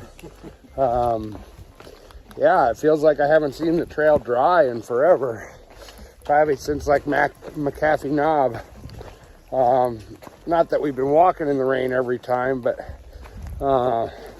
definitely a couple days in the rain and then a couple days after it rained, or it rained during the night kind of thing, and the trail was just wet. So it's getting a little muddy, a little slick, and I'd love to see it dry again.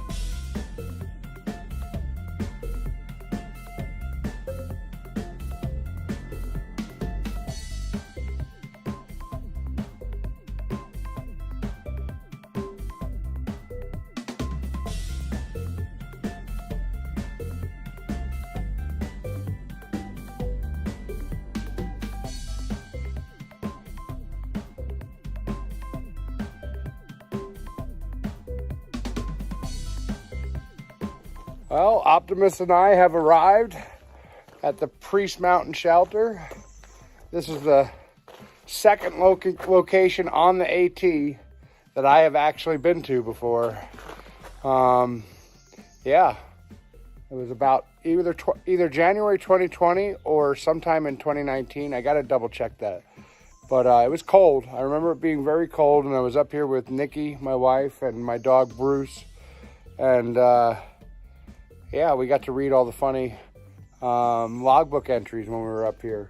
That is something, I know it's Noro right now, but I promise not to lick the pages. I'm definitely going to pick up this logbook and look through it for a little bit. Hopefully, if I did get Noro, I got some like week-long immunity or something, and I'll be all right. But yeah, I want to see this logbook, because this, for those who don't know or haven't heard me talk about it in previous videos, this is Priest Mountain in the Priest Wilderness at the Priest Shelter, and people tend to use the logbook as a confessional, and they'll make little honest entries that say they never, they never dug a deep enough cat hole, or they put a rock in their hiking buddy's bag and he hasn't noticed yet. Things of that nature. So they should be pretty funny. I might read a few out. If that's, I don't know if that's kosher or not, but we'll find out. All right, I've made my entry. Everyone at home might not know that I always start my entries a certain way. I think I filmed myself doing an entry one time, but every time I'm writing a logbook, I write, "Big Sexy has arrived." So, forgive me, Father, for I have sinned. If a blue blaze or a gray blaze makes sense and I will definitely take the easier path. I also thought it was hilarious when Burger Man was pink blazing me. I used my trekking pole to dig emergency cat holes and cover with dirt and leaves. I will try to do better.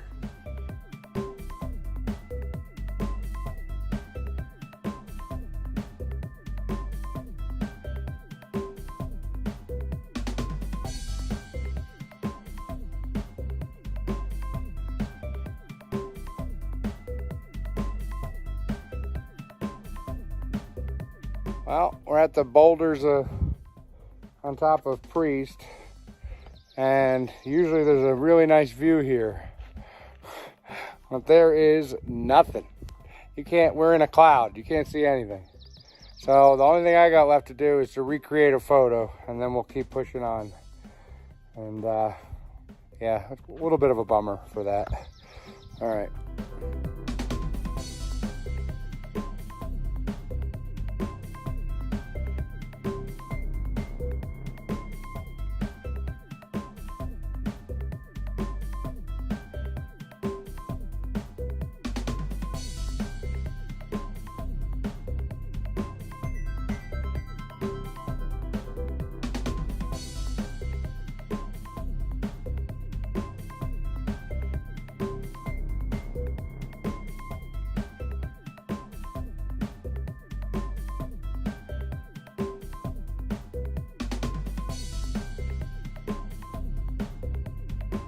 So we got to the bottom of Priest, and we were trying to figure out how we were going to get to the Devil's Backbone, because this isn't really the spot where you usually jump off to go there. I know I've been there from here, but I had my car with Nikki and the dog. So we're going to try to figure it out, but there's no cell service, and I didn't know what we were going to do. I thought I was going to have to show some leg on the road or go knock on some houses' doors, see if they, like, you know, offer some money if they'd take us somewhere.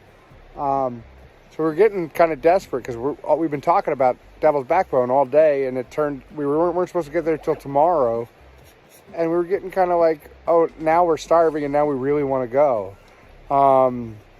So I didn't know what was going to happen, and then like about a mile down the mountain, I start hearing music coming from the parking lot down here. And at first I thought it was just somebody blasting some music in the car. I'm like, all right, at least there's some signs of life down there, and well, maybe we can talk some people into a ride. And we get down to the bottom of the hill, then I noticed it's horns. And we know that Chad, or MacGyver, his trail name, he plays trumpet. I know that, and that's Princess Peach's husband. And I'm like, I bet you that's Chad or MacGyver down there playing his trumpet. So I start hustling down here, and lo and behold, it was. So pretty cool. And we're all going to Devil's Backbone Brewery for dinner. Awesome.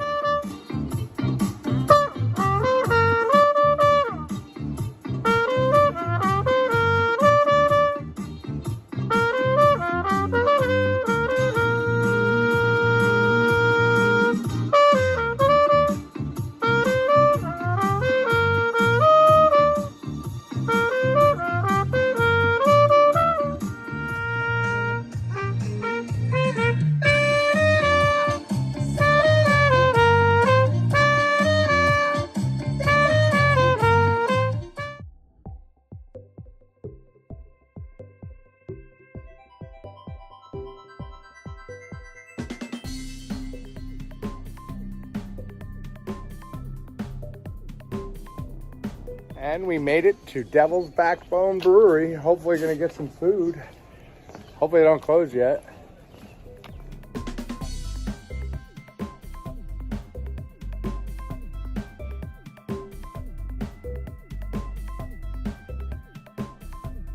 Well, we just had an awesome meal at Devil's Backbone Brewery, and now we're in their designated tent spot. They have free tent camping for hikers. They supposedly have a washroom and a bathroom or something like that. I haven't tried to find that. I haven't really needed it, but yeah, this place is great. And there's no shuttle, no breakfast anymore since COVID. But yeah, we're kind of lucking out and haven't needed that. Yeah, this is a pretty cool place, and we got a place to charge stuff. And you'll never guess who we ran into. Oh, did you fall down? And Stick was here too. Stick's still a day ahead of us, but it's kind of in the middle of the two places. So we're here early, and Stick's on the way out of the section. But day 99, and we are waking up at Devil's Backbone Brewery, where they had free camping after we ate dinner last night. We ate dinner over there, in the restaurant, but there's a whole bunch of stuff here. It's awesome. If you ever get here when they're actually they got like a stage over here. They're having musical events. I think they're having the 30th anniversary event, June 14th, 2025. I got the little board there, but it's like it gives you like that ski lodge vibe. Like you got all this stuff. You got like an outdoor grill, outdoor bar, gift shop over there, liquor store over there. Pretty neat little place. So if you're ever in the area of like right south of Waynesboro, you should come by Devil's Backbone Brewery. I've been here before in like January of 2020, right after I did Priest the first time, I think. And oh, there's Chad right there. Oh my God, that's right. Anyway, well, we're back at the parking lot at the base of Priest, and we just got dropped off by Chad, or MacGyver is his trail name, and we're getting some trail magic right as we start. Amazing. Well, trail magic twice in a couple of days. This is incredible. And we ran into Reset, who we met in Newcastle at the grocery store. That was cool. Her husband's slack back into here. We've never met him on trail yet. He's still a little bit behind us, but it sounds like he's a little faster than us, so he's gonna pass us eventually. We're about to head out over 3 ridges. This is another section I've done a little bit of, so I'm about to see a shelter I've been to before, a suspension bridge, and should be interesting. Stay tuned.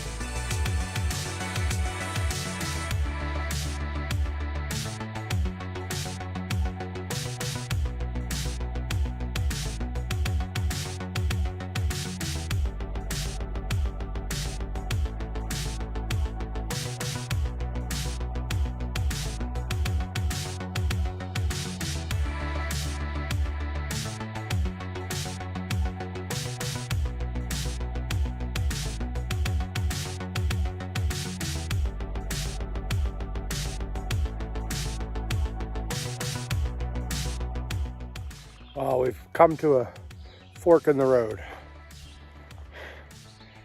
and me and Optimus had a debate. Optimus is slightly or very more pure about his hike than I am, and this way behind me is a Blue Blaze that's 4 mile, like just shy of 4 miles shorter than the regular way, which is that way. Guess which way Big Sexy's going? I'm taking the easier path, and I'll meet up with Optimus a little later in the hike today. I think I'll be waiting for him though, because it's enough. We're not that different in speed, so I'm probably a little slower than Optimus. So that mile difference, I'll be waiting for him on the other side, I think. Anyway. You know, I can't a Blue Blaze that makes sense, and I don't miss too much. It's right up my alley. Still, we've come up with this grandiose plan. You know, yesterday we got off at the parking lot that's not usually where people get off for Devil's Backbone. It's a little further away, but we were able to catch that ride from Chad. And now today, we're hiking to the spot where people usually get off. So we think we're gonna catch another meal at Devil's Backbone and another site there tonight before we move on towards Rockfish and the Shenandoahs. So that's the goal, and that's one of the reasons why I wanna get there faster, but I'll still be waiting on Optimus anyway. But at least I won't be dog-ass tired trying to race there. So that's what's going on. Stay tuned.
Well, I made it to Reed's Gap, and I'm about an hour ahead of Optimus, so I'm just hanging out, waiting, and then we have to figure out how to get back to Devil's Backbone. Probably going to be summoned for a ride. Pretty decent amount of traffic right now, so we'll see what happens. A little bit, yeah. Optimus just got to the Reed Gap and he noticed something. What'd you notice? Well, that my camp shoe, one of them is missing. And I've only had the camp shoes. I picked them up yesterday at the airport. Not the airport, at the post office.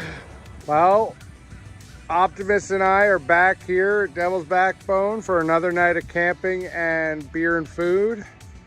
We're also doing a Nemo tent convention. He was just a hired hand working on the dream. Don't you know? Take me home to the place I belong, West Virginia. Mama, take me home.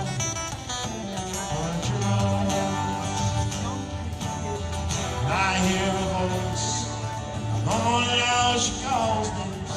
The radio reminds me of my home far away. Driving down the road, I get the feeling I should have been home yesterday.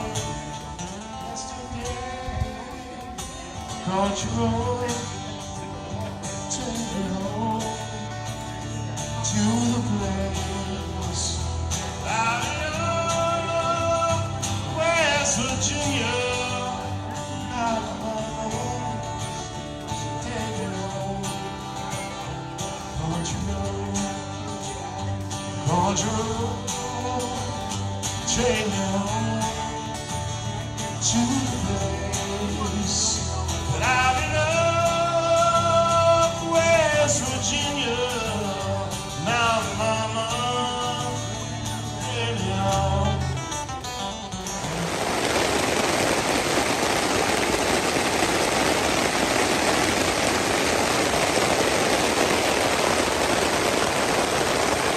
Day 100. I've been on trail for 100 days. Pretty nuts. Pretty nuts. Anyway, we just woke up. Devil's Backbone Brewery. I may or may not have had one too many beers last night. Don't feel the greatest right now. A little hungover. And my goal today is to try to make it 20 miles from from Reed's Gap to Rockfish Gap. Because that'll put me right in Waynesboro. I plan on zeroing tomorrow in Waynesboro and figuring out the Aqua-Blaze. I am going to do it, no matter what. I'm doing the Aqua-Blaze. So, should be an interesting day, and even more interesting tomorrow. Stay tuned. Well, thanks to another hiker, Optimus has been reunited with his lost shoe. Well, we're back at the trail, and we have some good luck with hitching lately. And our trail angel Chad MacGyver and Princess Peach the other day. But we just got back to the trail, and we're gonna do a little bit of a road walk. Blue Ridge Parkway. Keep our feet dry.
So, I may have just said goodbye to Optimist for quite some time now. Like, just because him and I have different plans as far as how we want to tackle the next like 200 miles, or not 200, probably like 180.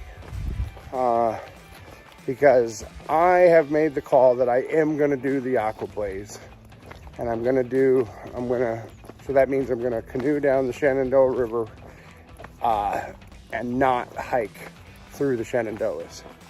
I know, me and my blue blazes, and I'm about to break your heart again. I've been gray blazing today. I'm on the Blue Ridge Parkway, and I want to get to Rockfish Gap tonight, which means I want to road walk, make it easy 20 miles, and try to get there kind of early. So we just had to split off. Optimist road walk for a little bit, but we came to Dripping Rocks Junction, or Dripping Rocks Overlook, which is where one of the times the AT crosses the Blue Ridge Parkway back and forth. And a lot of times you don't get the views, so like road walking is kind of nice, but there's a limit to Optimist's road walking, I think, and he wanted to go in to the woods, so that's where we just separated. And because he's not doing the Aqua-Blaze, and I might kind of be hitting the fast forward button by doing some of the cheating, I think I'm going to put some distance on him.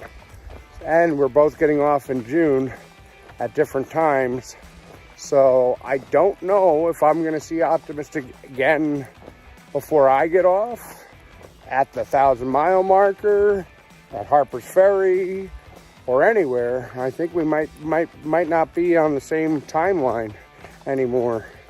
So it's kind of sad. Been walking with Optimist and, well, Dr. Quinn.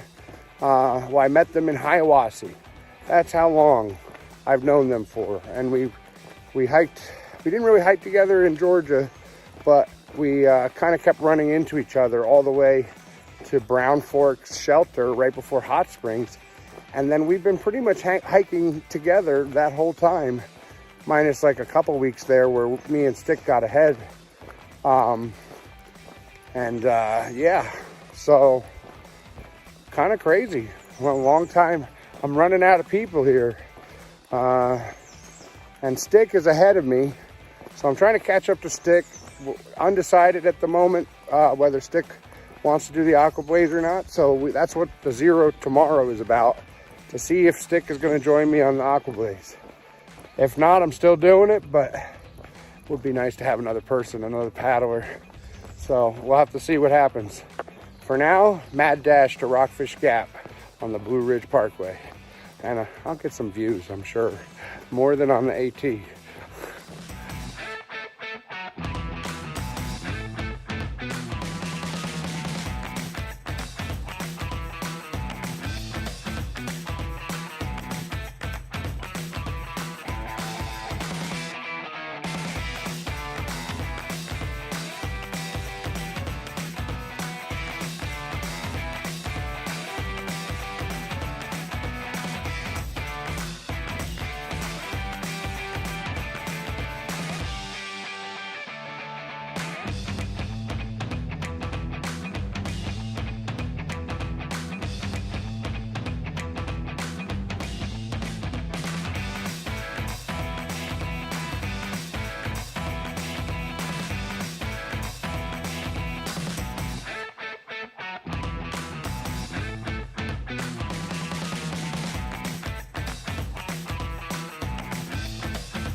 All right, 1.5 miles from Rockfish Gap.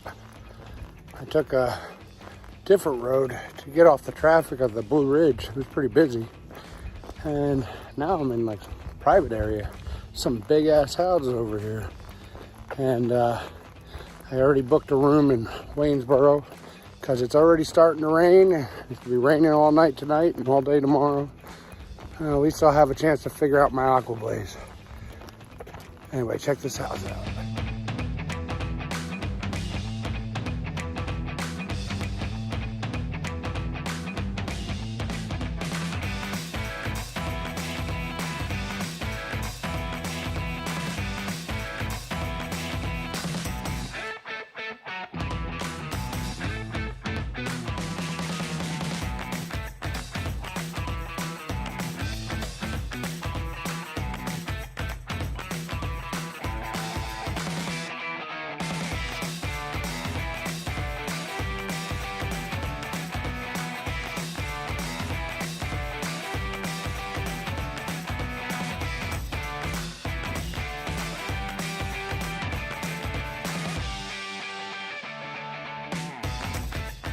Well, I'm at Rockfish Gap, the start of the Shenandoahs,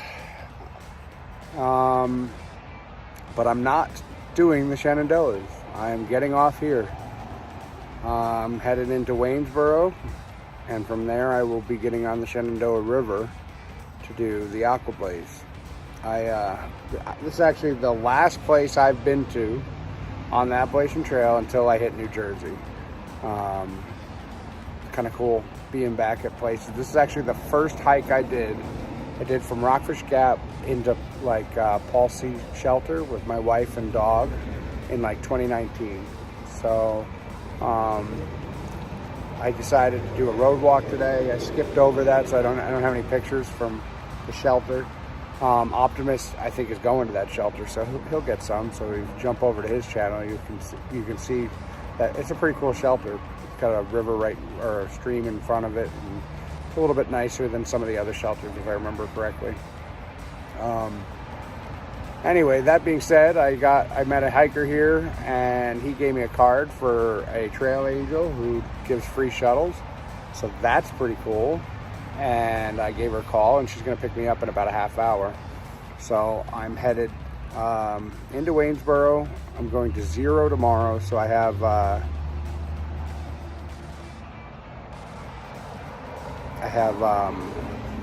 what's it called, hotel room for tonight and tomorrow. The weather's supposed to be really crappy.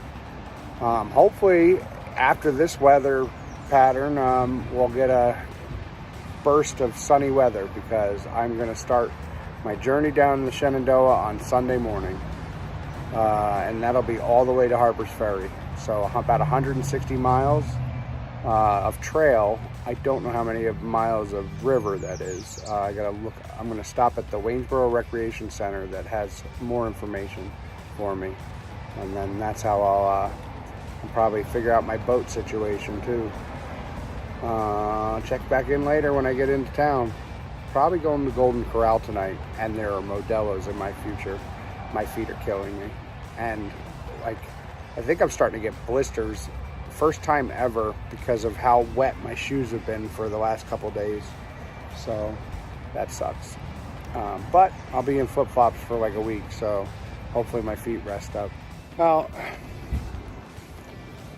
I might save the Golden Corral for tomorrow. There's a Texas Roadhouse right in front of me before the Golden Corral. I think that's where I'm going now. Oh, my beard. Yeesh. I need a shower. But food first. The Modelo's on the way back. Is that Lady Gaga behind me on that building? I don't know.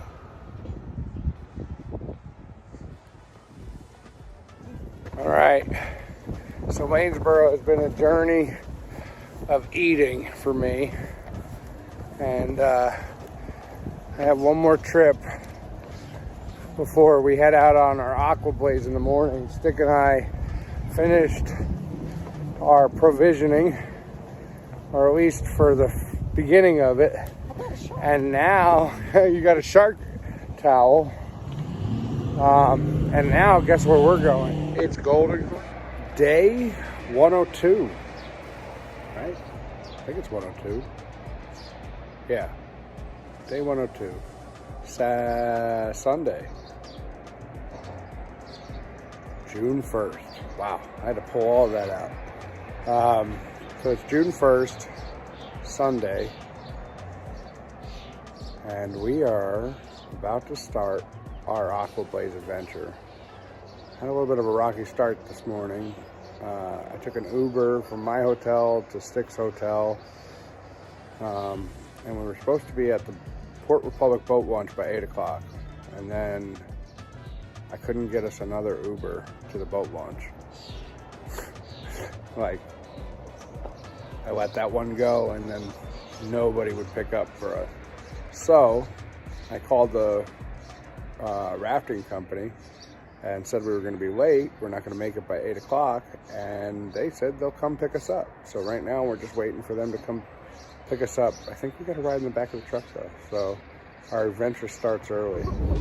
The adventure begins as we get our ride out of Waynesboro in the back of the pickup truck on our way to Port Republic boat launch.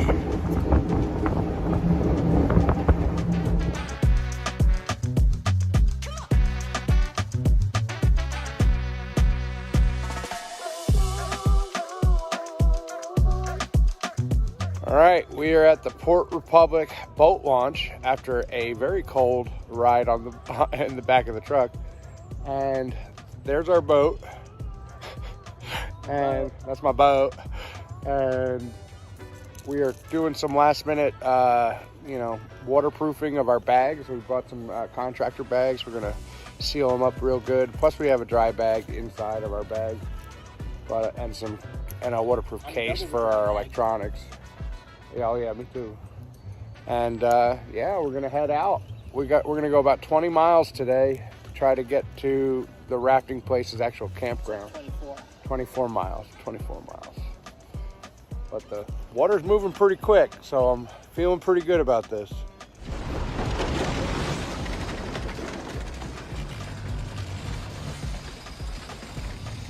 It's my boat.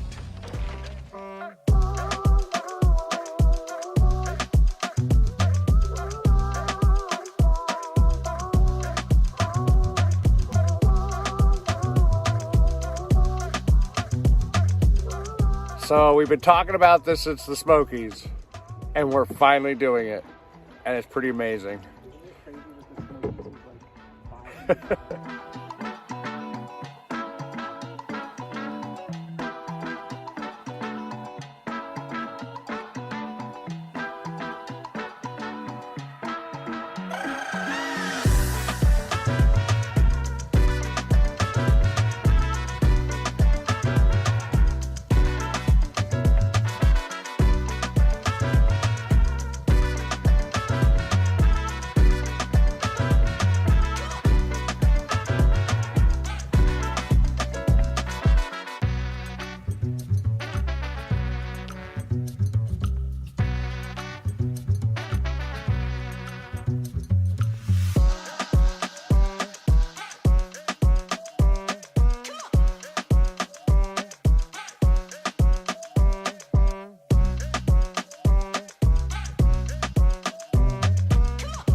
life is hard on the Shenandoah River. So hard, I don't know whether to nap now or later. I mean, there are some minor rapids that you have to pay attention for, but like right now we got a little spot where there's a current. We're just kind of chilling out. Nap time.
We made it to our first portage, and we were actually in the town of Shenandoah, and it was about 24 miles on the river.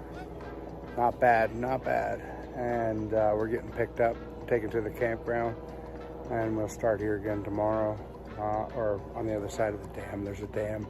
That's why we have to get out here. Yeah, pretty cool. Definitely worth it. I'm loving every second of this, but 24 miles is a long time to paddle.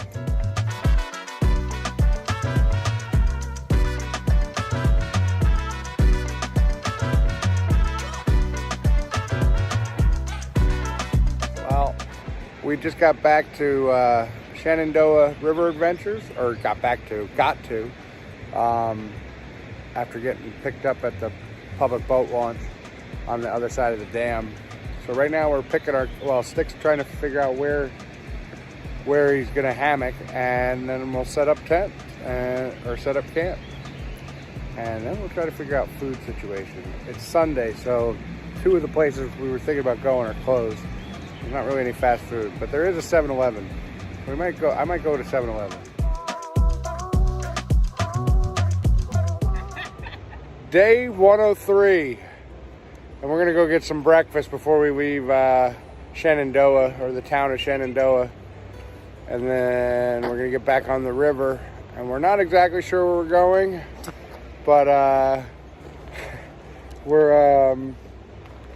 we have a couple options. We were gonna try to take it easy, but then we kind of looked at the whole trip details, and I think if we take it easy, we'll be kind of shooting ourselves in the foot today. So I think we're going to end up doing about 19 miles on the river today, because the next couple days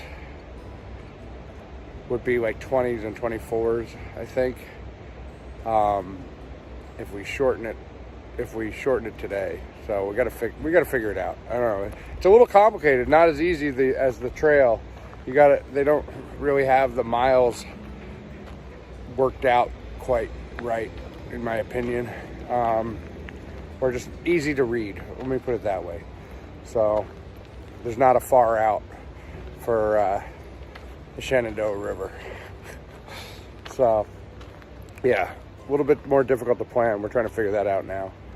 And we're hoping to be Thursday night or Friday night back on trail.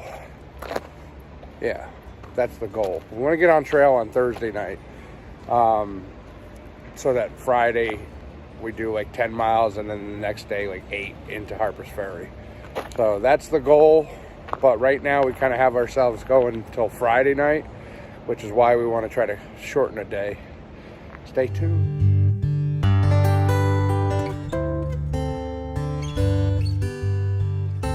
All right, we just got done with breakfast. We're walking back to the Shenandoah River Adventures base camp, and we have decided we're going to skip a day. We were going to stop in Newport tonight, but it's only like 8 miles, so we're going to combine that with tomorrow's day, and we're going to go all the way to Luray to, I think, like some RV park and stay in a cabin or something that they got.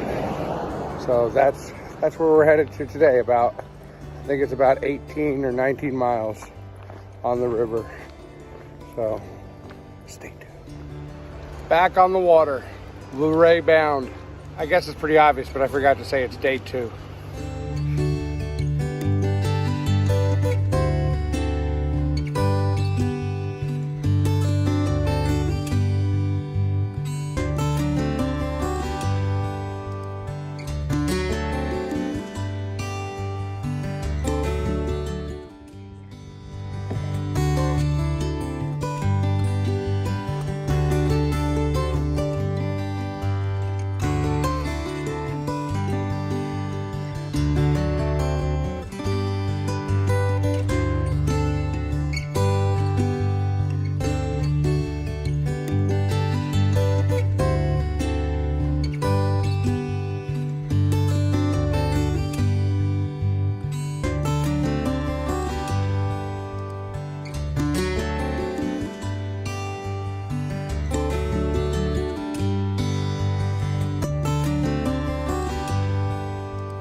Oh man, so we just finished our first portage on our own because of some dam. I forgot the name of it.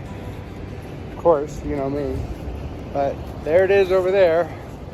And we were on the other side, and it's a 24-foot drop. So we had to walk a trail, boat and all, and bring it to the other side. So we're about to relaunch. And we're almost to our destination. I think we have another 6 miles to go.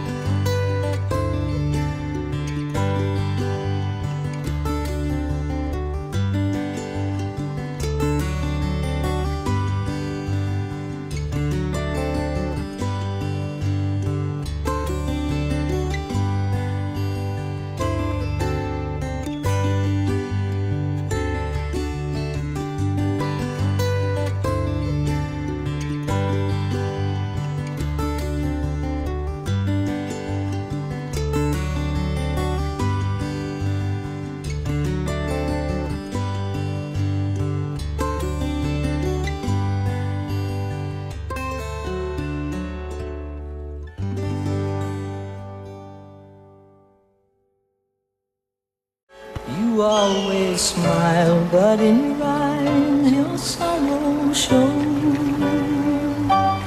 Yes, it shows. I can't live if living is without you. I can't live. I can't give anymore.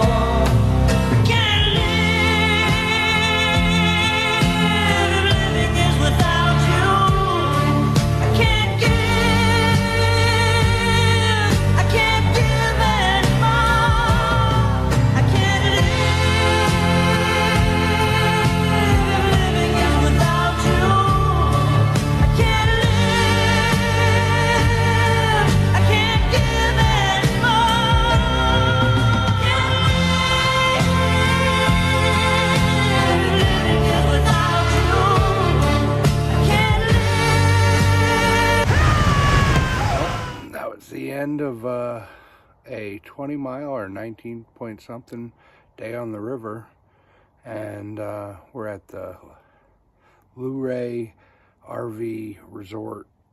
They had some tenting options for us when we got here, and we're gonna try to head to Front Royal tomorrow, and we got to figure out where we're gonna stay when we get there. But yeah, pretty calm day on the river today. I won't tell you about us almost taking on too much water at one spot where we took a rock on the side of the boat, but otherwise it was pretty good. I just had to bail some water out after we got caught by a little bit of a wave, but everybody's safe and sound. It wasn't really that bad. It was just a poor choice in direction when we saw the rock at the last minute and got stuck for a second. Otherwise, the portage was pretty rough, like getting all our bags and stuff. But yeah, otherwise it went pretty well. We got something to eat when we got here, and I just realized I didn't finish the video for today, so it was a little dark. But anyway, stay tuned for tomorrow. More on the river. Day right 104. And we are going to attempt to go from Thru-Hike to Front Royal today. We're packing up. We stayed in this tent cabin. It was pretty cool. Like, I don't know if it's glamping or a yurt or whatever, but it was pretty nice. It had a shower in it and a bathroom. So, awesome place. I would recommend, if you're going to come here for a tent spot, it's like $60. Just splurge and go like to $100 for to have your own bathroom and power and electricity. Highly recommend. We're about to go get breakfast, and then we have to go in the boat for a little bit, probably 10 minutes to the bridge, and then that's where our next portage is. I don't even think it's gonna be 10 minutes. It's gonna be 5 minutes. And then we have to wait for the rafting company to bring us around. I don't really understand what the problem is. If it's another dam, it might be another dam, and or a really rough section. I don't know what it is, but they have to come and they have to bring us down a little bit further than we can walk with the canoe. So we have to wait for them to pick us up. So stay tuned. Day 3 of Aqua-Blaze.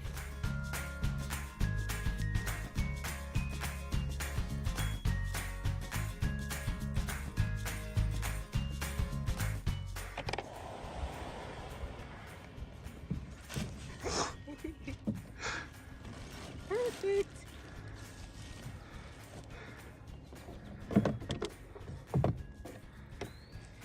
All right, we're back in the water, but it's only for a few minutes before we get to that bridge up ahead. And then that's where we get shuttled around a dam. All right, we're gonna get going now.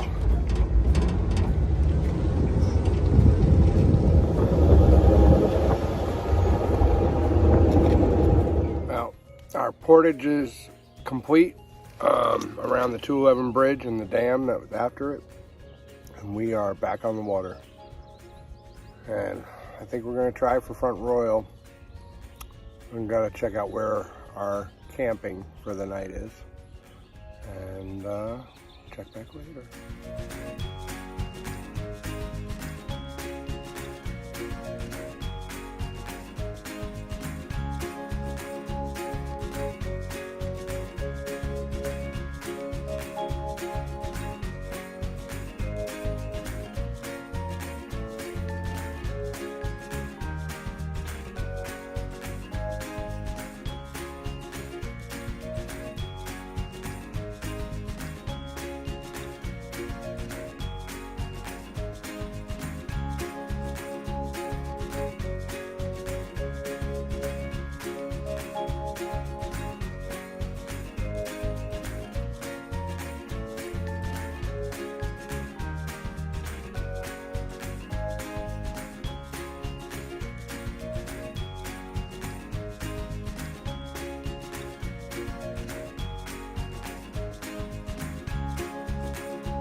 All right, we're coming to the calm before the storm. We're about to hit the first class 2 rapids since we started this. It'll be my first class. Well, actually, I may have done some rapids up in, on the Black River, but I was on a guided tour that time, so I don't know what the hell I was doing.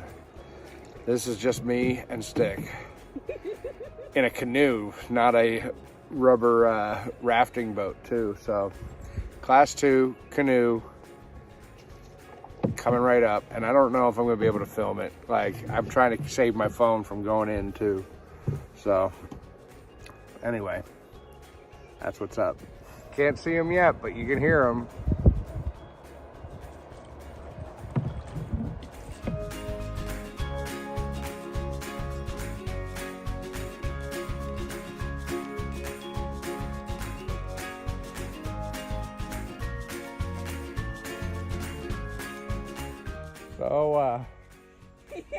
So yeah.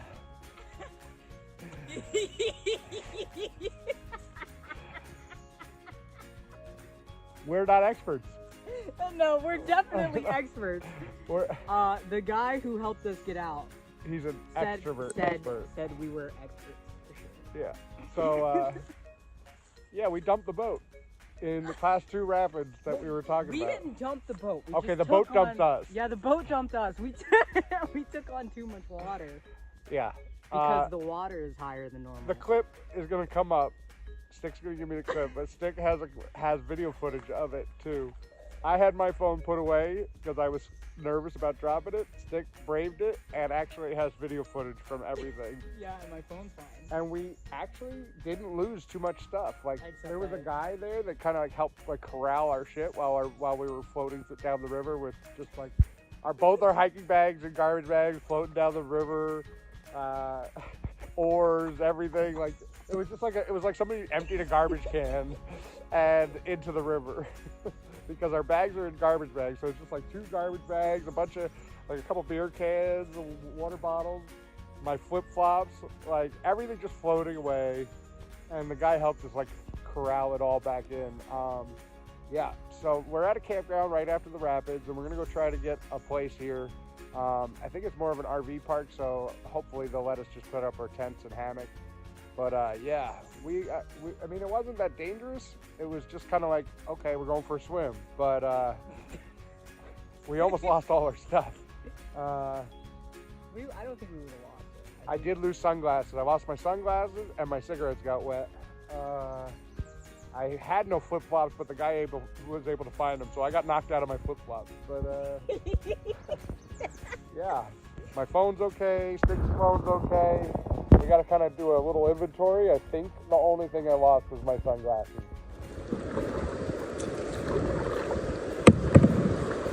All right. Okay. Jesus.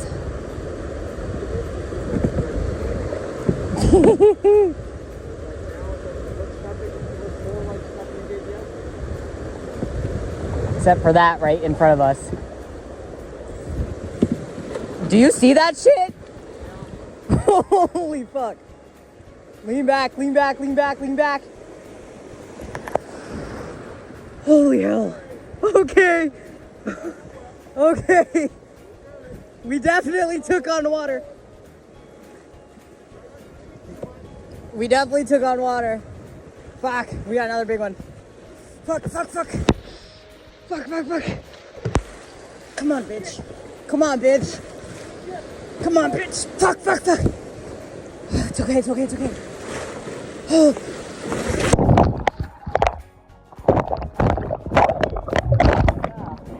That's my boat. Day 105. Starting to get packed up, get ready, head back out on the water and try to make it to Front Royal. Final inventory of things we lost when we dumped the boat is umbrella, towel, my 2 things, sunglasses, and then the only thing Stick lost, unfortunately, was his wallet.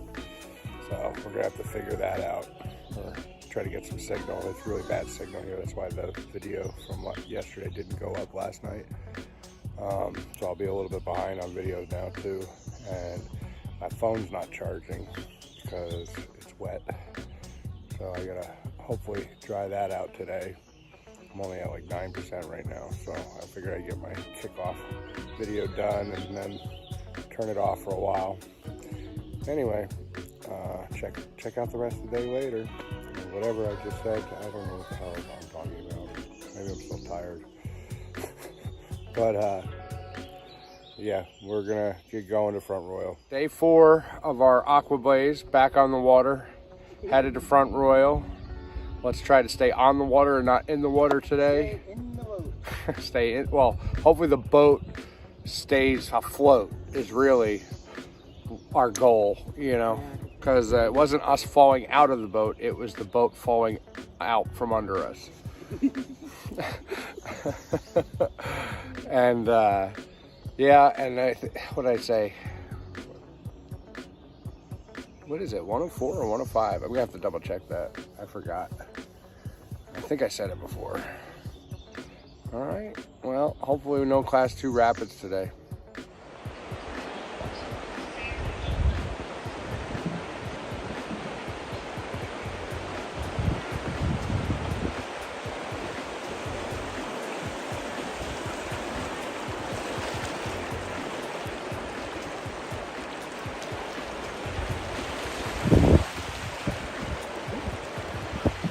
Did it get across already? Where'd it go?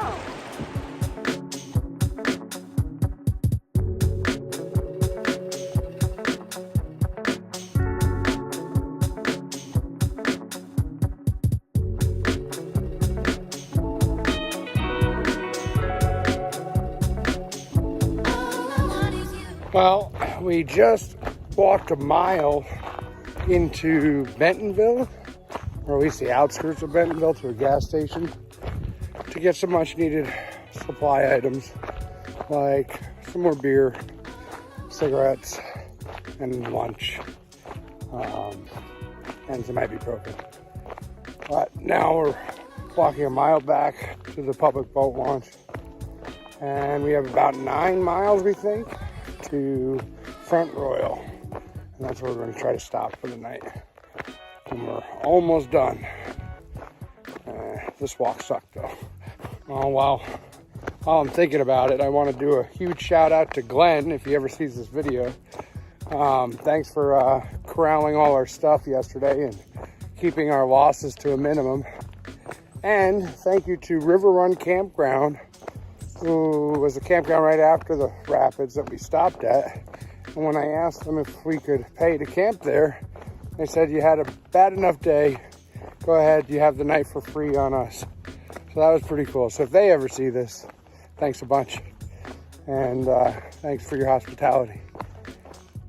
Just wanted to put that out there.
Well, with how slow the river was today, we couldn't quite make it to Front Royal, which is our destination. But we just made it past the rapids of concern for the day, and we found an island. So I think we're gonna stay on the island.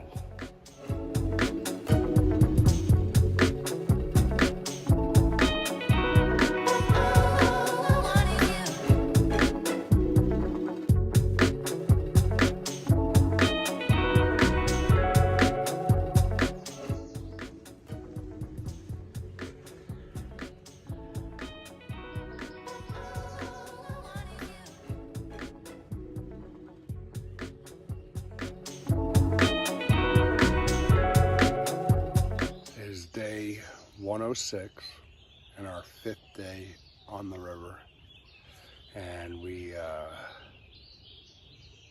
trying to make it to Front Royal. We only have about, according to the map, like far out 4 miles to Front Royal. I think it's because of the windy river, it's probably more like 6. And yeah,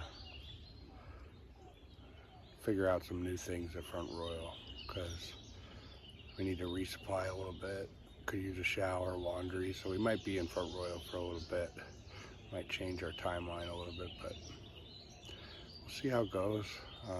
Island was cool, a little noisy, a lot of activity bird-wise, and frogs and fishermen this morning. So, yep, we're getting going slowly.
guys the welcoming committee. Well, we made it to Front Royal. It was a long 2 days.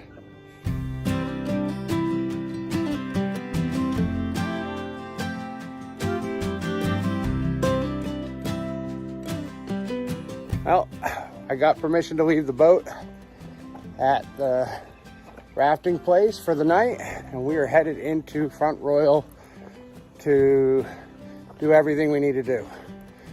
Eat, shower, laundry, resupply, all the goods. And well, my bag smells terrible. It's been in the garbage bag for 3 days, 4 days. It's terrible. It's wet. Ugh. Gross.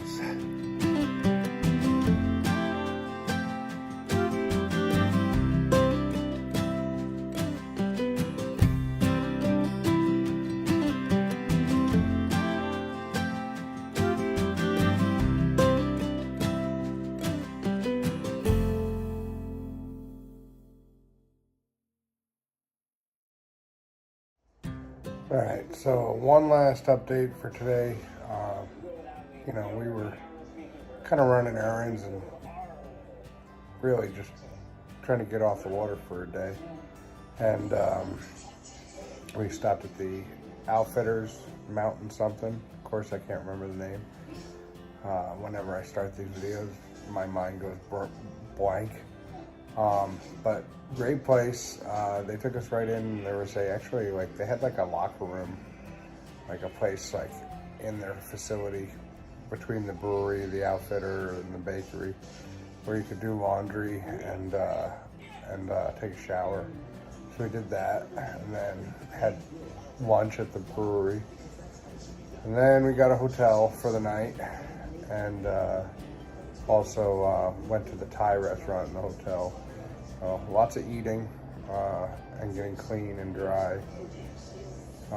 Tomorrow is the last day of our leg on the Shenandoah River, and we think it's approximately 20 miles. Not entirely sure. Talked to somebody at the river company here.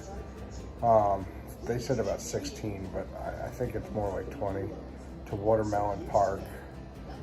And then we were kind of like, the rafting companies have it all broken up into little sections, and they had like different miles for everything. And it's kind of tricky to figure out how much you did. And I actually looked it up today, and turns out we did 97 miles from Port Republic to Front Royal, and that's pretty impressive. More than I thought we had done so far. I knew we had done a lot, taking a toll, some sunburn, some lost items, some swimming, unplanned swimming, and just sitting in a kayak or canoe for long hours in a day. It hurts your ass and your back and shit like that. But I knew going into this that this isn't sanctioned by the ATC, and a lot of people poo-poo Aqua-Blazes. But if I had to tell anybody, this has been more adventurous than like the first 800 miles of the AT. Just from a logistical standpoint and a danger standpoint, and thrilling. You really are not going to drown on the AT unless you like fall in a privy or something, or the trails are pretty good, especially here through the Shennies. Walking down Skyline Drive to ice cream stand after ice cream stand. It's like I would recommend doing the Aqua-Blaze if you're looking for a little bit of a thrill and some adventure, and I think it's pretty cool. I think they should incorporate it, but I don't think they will because of the danger factor. They get a bunch of people on the river who don't know how to swim or anything like that. They're probably gonna have a lot of casualties. So I can see why they don't encourage it. But definitely some of the most fun I've had on the AT so far is doing this Aqua-Blaze. And if you're up for it and you want to do something a little bit more adventurous than walking Skyline Drive or the Blue Ridge Parkway or whatever you want to call it, I totally recommend doing the Aqua-Blaze. I know a few other people who have done it. I'm enjoying it. I am excited for it to be over though. So tomorrow we should be at Watermelon Campground about 20 miles, and that puts us around Snickers Gap. Getting back on the AT at Snickers Gap, which I forget the mile marker, but it's about probably just over. Oh, it's probably just under the 1,000-mile mark or something. Because I think we only have 20 miles until Harper's Ferry, and so it should take us like a day and a half to get there, or if we're really crazy, maybe a day.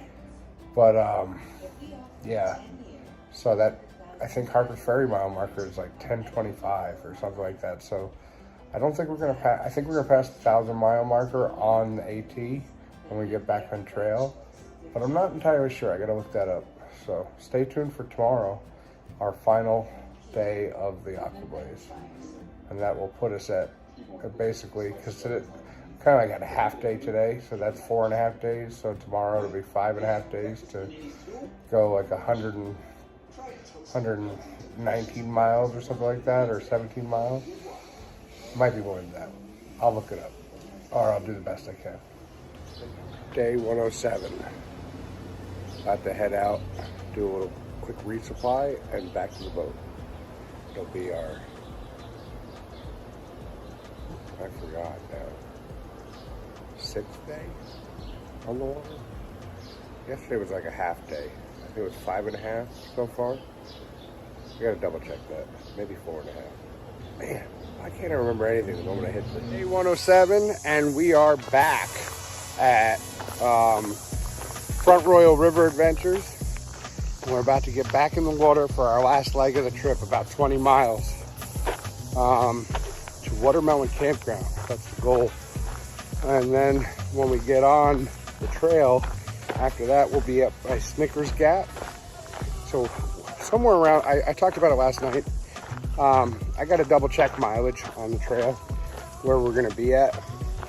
But at the end of this, something like over 100 miles of the Shenandoah River. Even the rafting people were saying that's pretty epic. Like they haven't seen many people do that much, so that's pretty cool. And we chatted with them for a little while. And we got to get going though. We're getting a late start. We pushed our resupply to this morning. We just got back from Dollar General, took an Uber back to the place. And the place is pretty cool though. You should stop by. They got like a couple day trips too from here as well. All right, stay tuned. Gotta go waterproof our bags. All right, back on the water.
Well, we arrived at the next dam, and we're currently underway of doing our portage around it. Brought our bags. So I just got the boat on the other side, and while I was walking, one of the guys that worked at the plant was asking if we walked the trail. He was kind of interested. Pretty cool guy. He gave us water and everything. I'm so bad with names. I heard it once. Something with, I swear it was with a Z. Did you catch that guy's name? Yep. Man, I cannot hear a name one time. Like, I have to hear it a couple times. I want to say it was like, I don't know. It wasn't Zach. Cody. I apologize. Sir, if you ever see this video, I really apologize. Thank you for the water. but I am terrible with names the first time I hear them. It like goes in one ear and out the other. But anyway, we're about to get back on the water. I have no idea how far we have to go because none of the rafting companies have mileage for this point.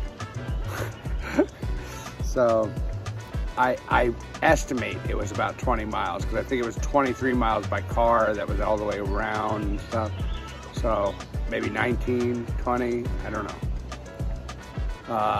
But it also winds, so I have no idea. But it's getting late and we got to get moving. And the first part was torture because of this dam. Just flat, glassy, slow, paddle all the way. Beautiful, but paddle all the way. And we're ready for some current, for sure. Not too much current, not class 2 current.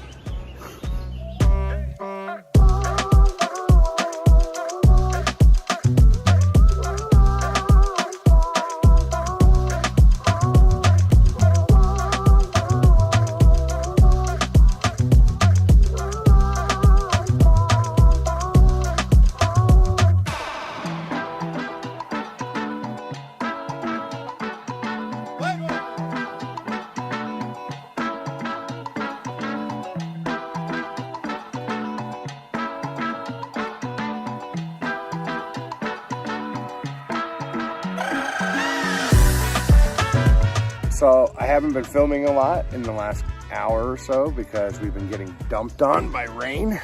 We actually had to get off for a second, and because the boat was filling up with water, we had to go dump the water and try to get out of the rain for a minute. It was a little bit of thunder lightning too.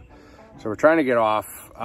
We're not gonna make it to the Watermelon campground. We're gonna get off at this next highway. Like there's a boat ramp right next to it. And we're gonna go find a place to stay dry for the night and then head back out on the trail in the morning. Don't know exactly where the gap is that we're gonna go to from there. So gotta figure that out tonight, but it's time to get, I think it's gonna storm all night. So not good to be on the water and not great for ending up at a campground that only has tenting options when it's gonna be raining when we get there. And you know, after getting dumped on all day, we're already wet. Our stuff's wet. Well, not a lot of our stuff, but some of our stuff, because most of it's in the bags. So that's what we're doing now. Stay tuned. But I could feel him, as if the boat were being sucked upriver and the water was flowing back into the jungle. Whatever was going to happen, it wasn't going to be the way they call it back in the train.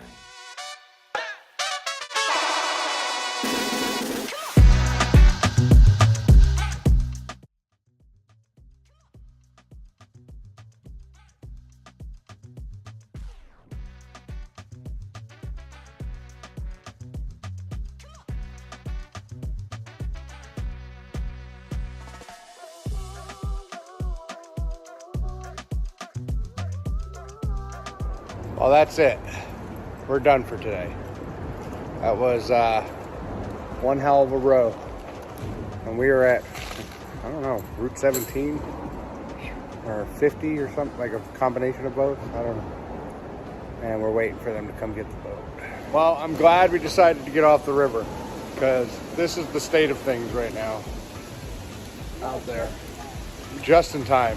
Like, we're dry under the overpass. And the rafting company is going to take about 45 minutes to come get us. So we're going to be stuck here for a little bit. But we're going into Winchester for the night. And then back on trail in the morning. What a day. What a day. But we're just shy of where we were supposed to make it. So, and I think I haven't done the final tallies. I'll do it when I get to the hotel room, but I think we can honestly say we did about 115 miles of the Shenandoah River. And what a workout. Like, this ain't no joke. This isn't it may be a little faster than hiking, but it's like harder. And I think it's more miles. Like we basically skipped 100 miles of the Shenandoah, but did 115 on the river. So it might even be more. I gotta check it out. But if anybody's got like a chart, like plotter, like Anthony, if you're ever watching my videos, I know you got like water charts for the ocean. I don't know if you can figure out the Shenandoah River mileage so we can know the exact number. That'd be cool.